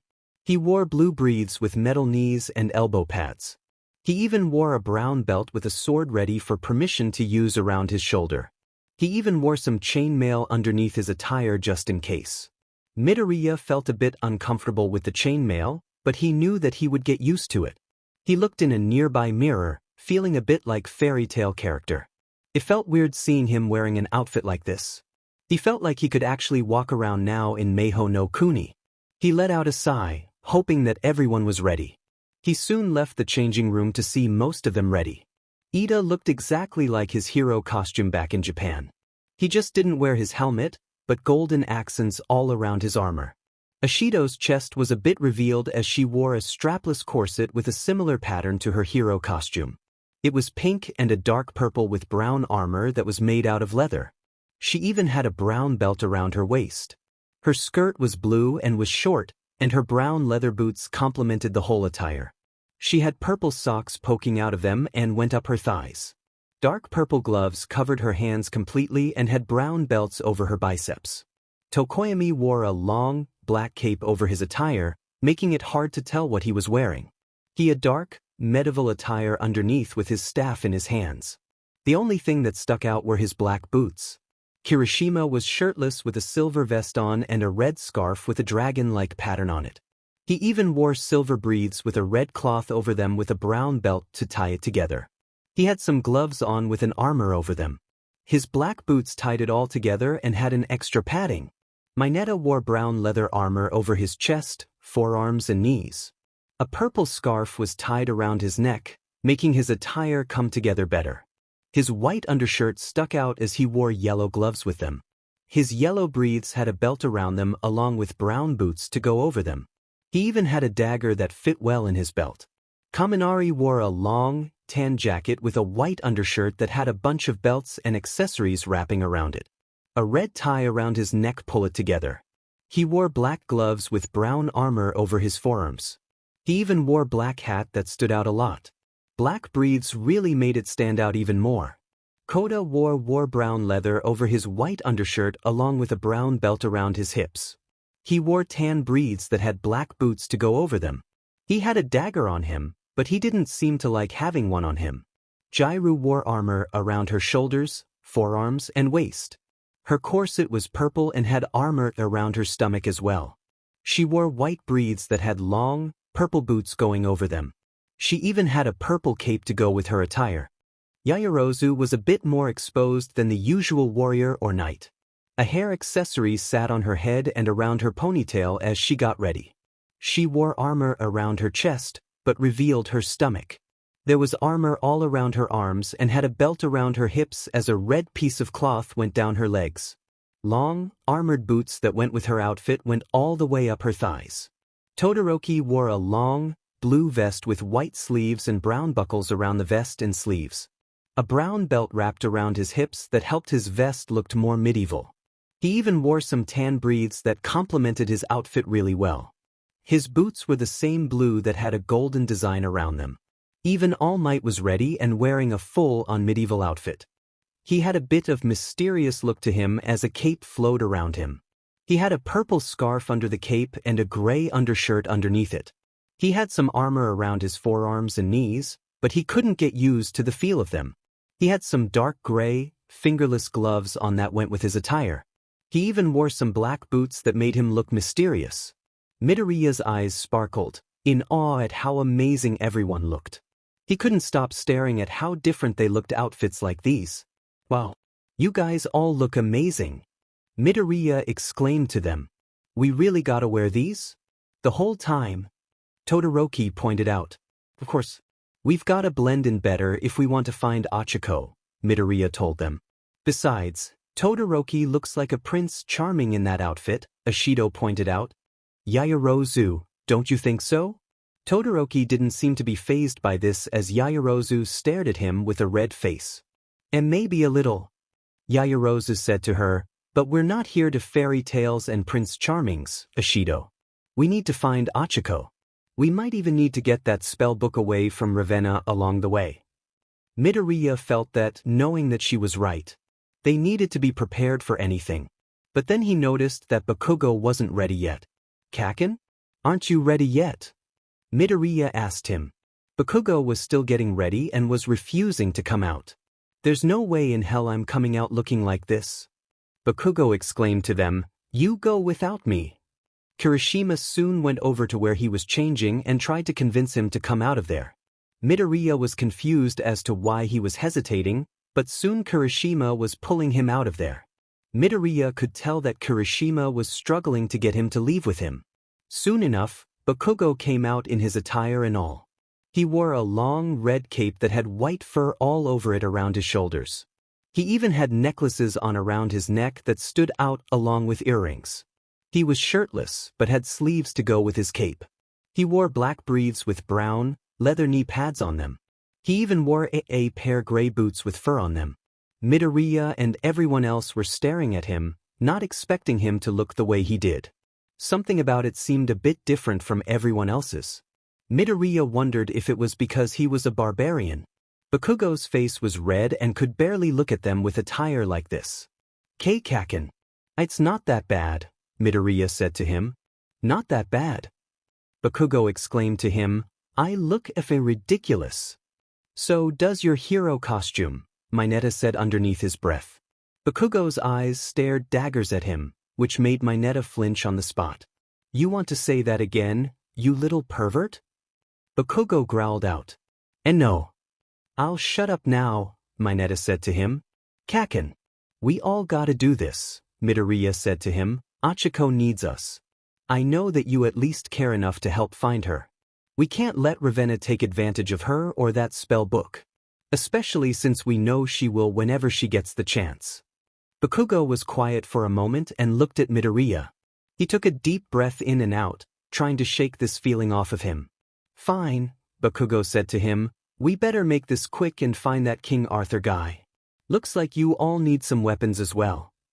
Midoriya noticed Bakugo carrying his barbarian sword and put it behind his back and into its sheath.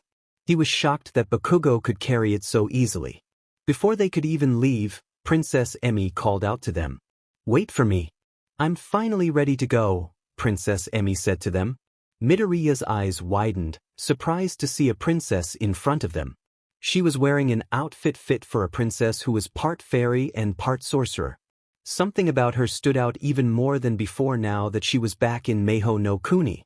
Her lavender dress made her eyes stand out even more. Her silver hair was half up into a butterfly clip with sparkles all over her hair. She even wore some flats that were easier for her to run around in. She didn't wear a crown or anything like that so that she didn't stand out as royalty. But she still looked stunning even without the crown. All of the guys were stunned to see such a stunning princess in front of them. Jiraiya jabbed an earphone into Kaminari's ear for staring at her. Midoriya tried to shake this feeling off. But something about her seemed to stand out even more as someone that only be from a dream just like his. And yet this wasn't a dream. Uraraka was captured by this witch. Midoriya felt like he woke up and was ready to head out. Before you go, you're gonna need some money. Yours isn't gonna cut it around here, Tachibana said to them. Don't worry about it, Tachibana, Princess Emi said to him. As long as you have one of my bags on you, we should be good. Tachibana smiled and soon came back with a small, purple bag. It smelled really good like flowers and had a really pretty rim around it that glinted in the sunlight. Princess Emi opened it, and everyone looked around her trying to take a peek inside of it. Before they knew it, Princess Emi reached in way more than they expected for such a tiny bag. Soon she pulled out some crystals and coins, which made everyone's eyes light up. Whoa! How'd you do that? Ashido cried out. You just pulled out money out of thin air. I wish, Princess Emi said to them. Tachibana just used his magic to charm my bag. I can grab some money and crystals out of our cave in Sunlight Meadow. It's a way to keep money around without needing to carry so much. That sounds like a bank account back in Japan, Kaminari said to her. We have something similar, but it's not as cool as yours. Soon enough, Tachibana gave them some extra magical items and some things that might be useful. An extra wand, a couple of defensive spells and a couple of charms for good luck. He even gave them some sleeping potions just in case they needed them for sneaking around. He didn't have a lot of potions on hand however, but they were all ready to head out. Alright, let's go, Princess Emi said to them. We can't keep your friend waiting any longer. Midoriya nodded and looked back at Tachibana. He looked at them like he believed in them. Something about Tachibana's smile was enough to get him to leave the shop. He let out a sigh and soon let everyone leave him behind. Don't worry, Tachibana. We'll be back soon enough with Achiko.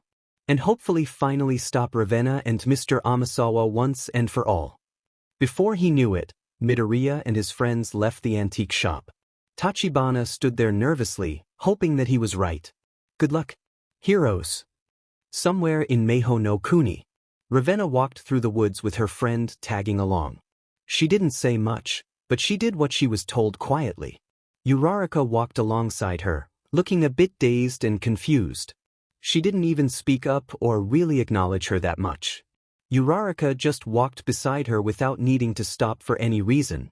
She had a weird look in her eyes as if Ravenna's dark magic put her in a trance. Uraraka's usual brown eyes were duller than Ravenna expected. She could tell that her dark magic had gotten stronger.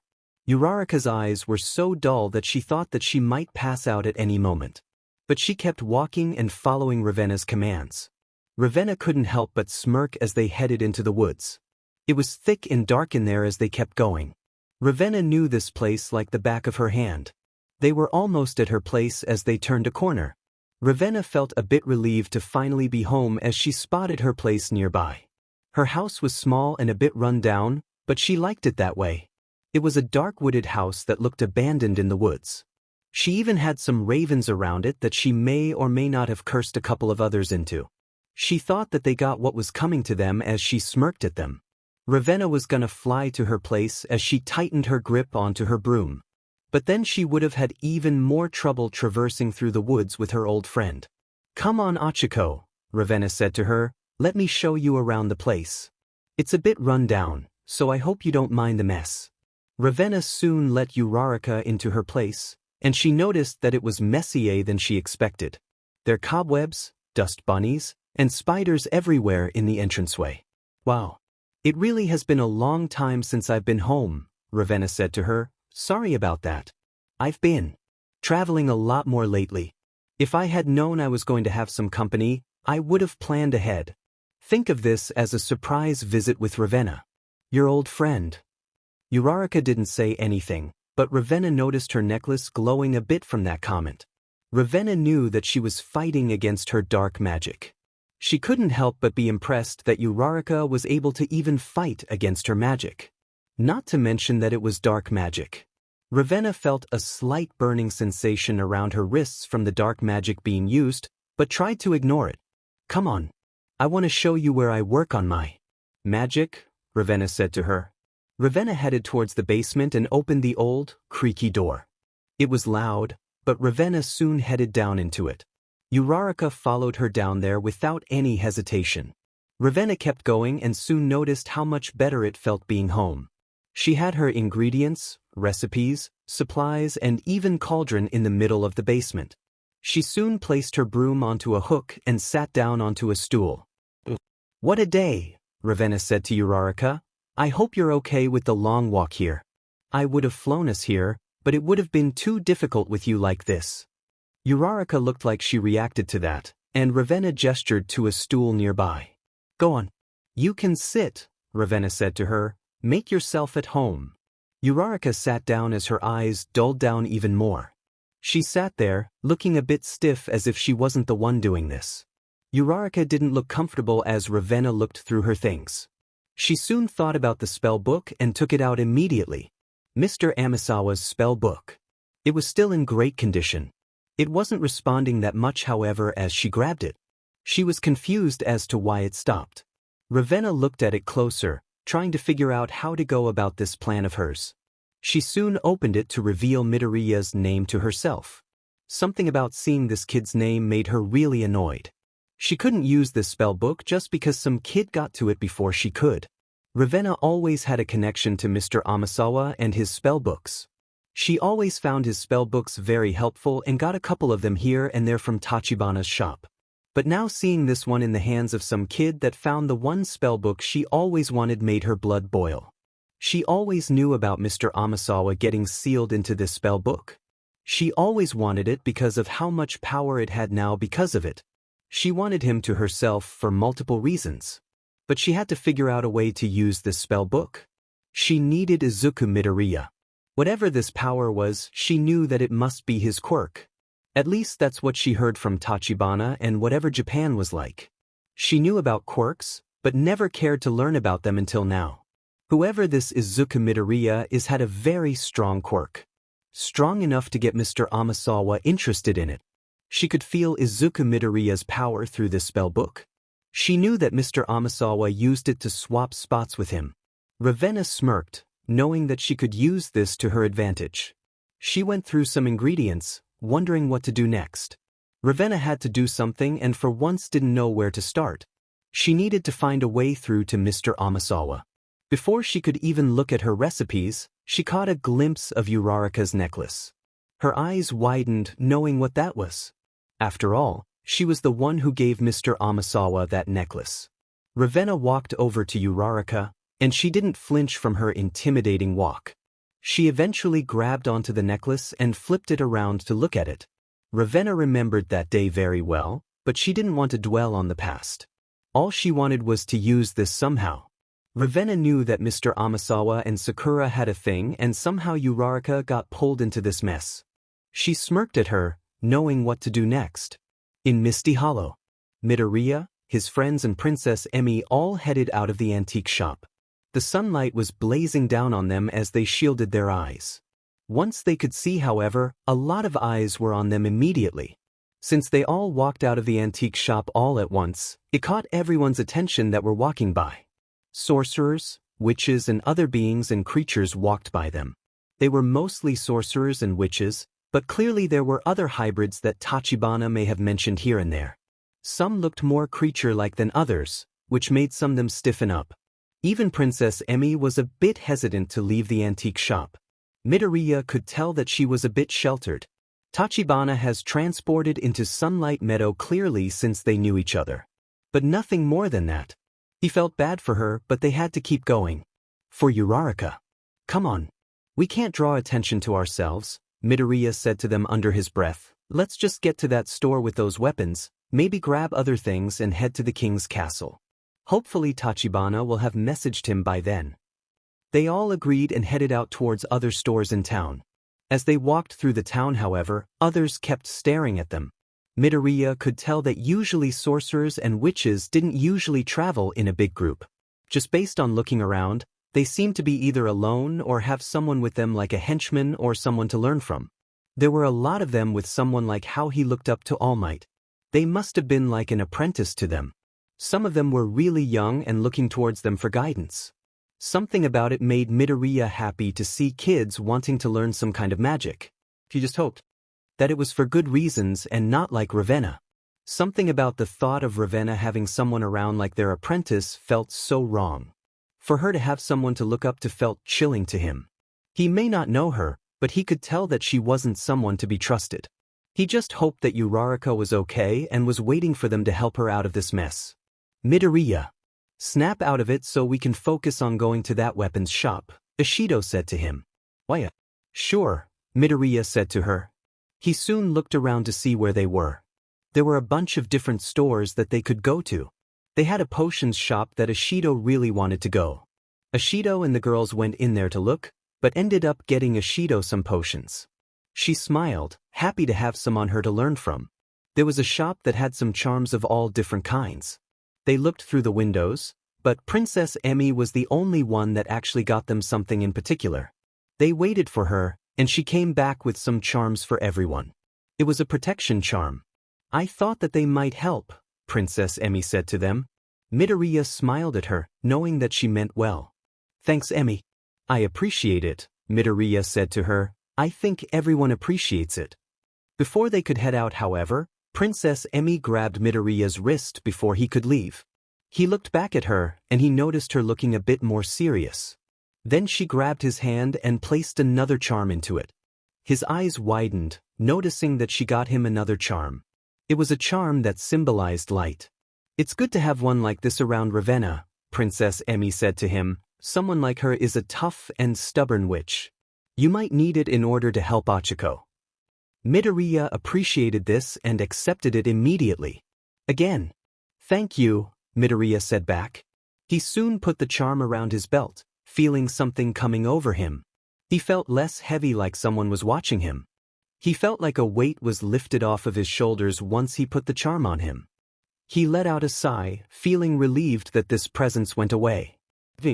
That helped somehow already, Midoriya said to her and everyone else. Come on. Let's get what we need at the weapons shop. Midoriya and everyone else headed towards the shop, knowing where to go now. Once he pushed the door open, he smelled metal burning and fire-burning coal smell all over the shop. Heat hit him in the face as everyone else followed him inside. Kirishima and Bakugo seemed to feel it too, and Midoriya hoped that he would be okay. Kirishima seemed to be doing better now, but he's still worried about his friend. Midoriya looked around to see some weapons already made and ready to sell. There were swords of different shapes, colors and sizes as they scanned them. They even had some shields, armor, knives, daggers and plenty of other weapons. Midoriya was in awe along with everyone else that walked into the shop. No one could look away as they scanned the whole shop. Whoa! This is so cool!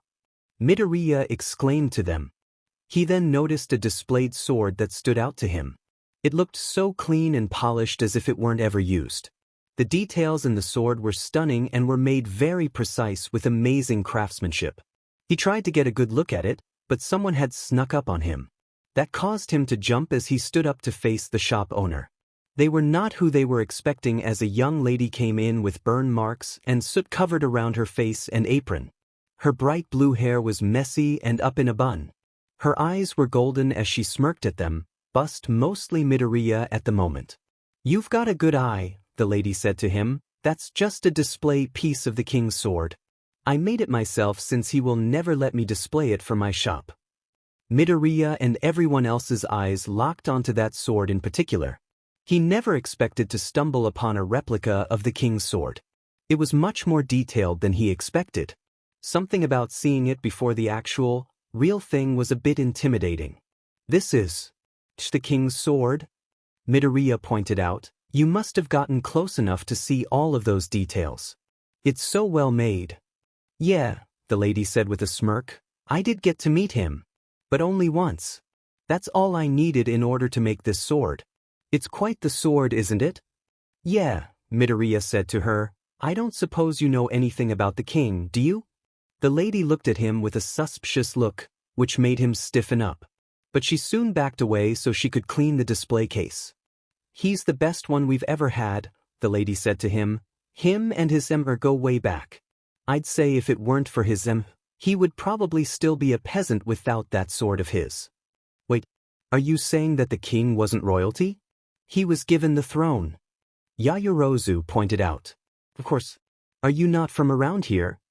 The lady pointed out. He among many others came to pull out a sword that was stuck in a stone. Only the one who was deemed worthy could even pull out the sword. He soon came across it and didn't even try. It just came out so easily, and he was soon crowned king of Etheria. Midoriya couldn't believe it and felt a bit intimidated by this sword. He was gonna actually ask permission to use this said sword. Tachibana seemed to know him, and Midoriya didn't know if he could even ask such a thing to a king. Something about it made him really nervous as he looked at the sword. "Do you actually have anything that we can buy for our trip? We kind of in a rush," Ida asked her. "Sure. What is it that you're looking for?" The lady asked them. One by one, they soon found what they needed. Todoroki soon found a sword that could withstand his rings to help him use his ice and fire better. Ida found a sword that was sturdy and could deflect spells, especially with his charm in use. Kirishima got 2 long daggers that had sheaths to attach to his belt. Mineta had daggers that he could throw which concerned them. Kaminari got a bow and arrow, even if he was intimidated by it. Something about it, however, felt good to hold for him once he bought it. Jairu soon bought a sword that could withstand spells as well when her charm was around it. Tokoyami soon bought a knife to hide underneath his cape in a sheath. Koda got a dagger since he didn't like having a weapon on him. Ashido bought a knife that was attached to her belt with a sheath. All Might soon bought a sword that was light enough for him to carry around along with a sheath. Midoriya didn't buy one, which caught the lady's attention. "Are you not gonna buy something, kid?" she asked him. Midoriya flinched and didn't want to say anything about the king. But maybe she knew about Tachibana. I already went to Tachibana's place, so I'm all good with magical items," Midoriya said to her. "Maybe next time." "Tachibana?" the lady pointed out. "I should have known that you would know him since you asked about his apprentice." Midoriya was now confused, never once mentioning his apprentice this whole time. Class 2A seemed confused as they grabbed their things. "Apprentice?" Midoriya asked her. "I never mentioned his apprentice. Are you talking about Mr. Amasawa?" "No. Never again," the lady said to him with a dirty glare. "No one liked him around here. Mr. Amasawa was just a greedy know-it-all that put himself up on a pedestal." "Trust me when we say we agree 100%, Kaminari said to her. "Mr. Amasawa was the worst," the lady said. To them, "I never liked him right from the moment we met. He just gave me this feeling that something was up with him. He never seemed to care about my work or how much effort I put into my craftsmanship. Only cared about the weapons themselves. He has no idea how much effort it takes to make these things." Midoriya looked at all of them, realizing how much she made in this shop. She almost reminded him of Hatsum with the way she went about making these. She even had soot, smoke and dust all over her from working so hard. "I can tell that you work really hard," Midoriya said to her. "I bet you work on these every day just to keep up with selling them." "I do, and that's not counting customized weapons as well," the lady said to him. "It's a lot of hard work, this job, but it's worth it if it makes you feel good while making them." Midoriya couldn't help but smile, seeing someone so passionate about these things. He soon noticed Princess Emi paying for these things. He knew that he would need to repay her somehow. "So, who's this other apprentice that Tachibana had, by the way?" Midoriya asked her. "He seems like someone that you prefer over Mr. Amasawa." The lady smirked at him and almost chuckled at him. "Man, you guys really aren't from around here." "I'm talking about the king, of course," the lady said to them. "Tachibana and him were close friends. Did he not tell you this?" Midoriya's eyes widened in shock along with everyone else. They had no idea that Tachibana was even his MSTR in the first place. The king!" Class 2A cried out in unison. "Tachibana and the king were that close?" Ida pointed out. "Yeah. Everyone knows that around here," the lady said to them suspiciously. "Is there a reason why you don't know that?" They all felt that and stiffened up immediately. Midoriya felt the need to explain themselves, but didn't know what to say. "WL. We know him, but we haven't been around town for a while," Midoriya said to her. "We kind of travel a lot, so news doesn't come around to us as much as we'd want. We probably missed it somewhere along the way." The lady gave them a suspicious look, but they tried to smile back at her like it was no big deal. "The king has been around for 30 years. The lady pointed out. "You all look pretty young to not know about the king's backstory. It's very well known, even for someone who's traveling around your age." Midoriya felt that, and so did everyone else. Midoriya didn't know what to say to that, but the lady laughed at him. That made him even more confused and embarrassed all in one. "I'm just messing with you, kid," the lady said to him with a strong pat on his shoulder. "You and your friends are clearly here for a reason. If you're friends with Daiki, then I'm sure it's important to keep it a secret. He's always been very secretive and mysterious, but I respect his boundaries. Don't worry. Whatever's going on, I'll keep it to myself." Midoriya couldn't help but feel grateful that she was so open to this. She seemed trustworthy and very loyal to be doing this for all of them. "Thank you." "Sorry, I don't know your name, miss," Midoriya said to her. The lady smirked at him and put out her hand for a handshake. "Freya. Call me Freya," Freya introduced to them. "What's your name, kid?" She shook his hand, and Midoriya felt her grip tighten a lot more than he expected. "Izuku. It's nice to meet you,"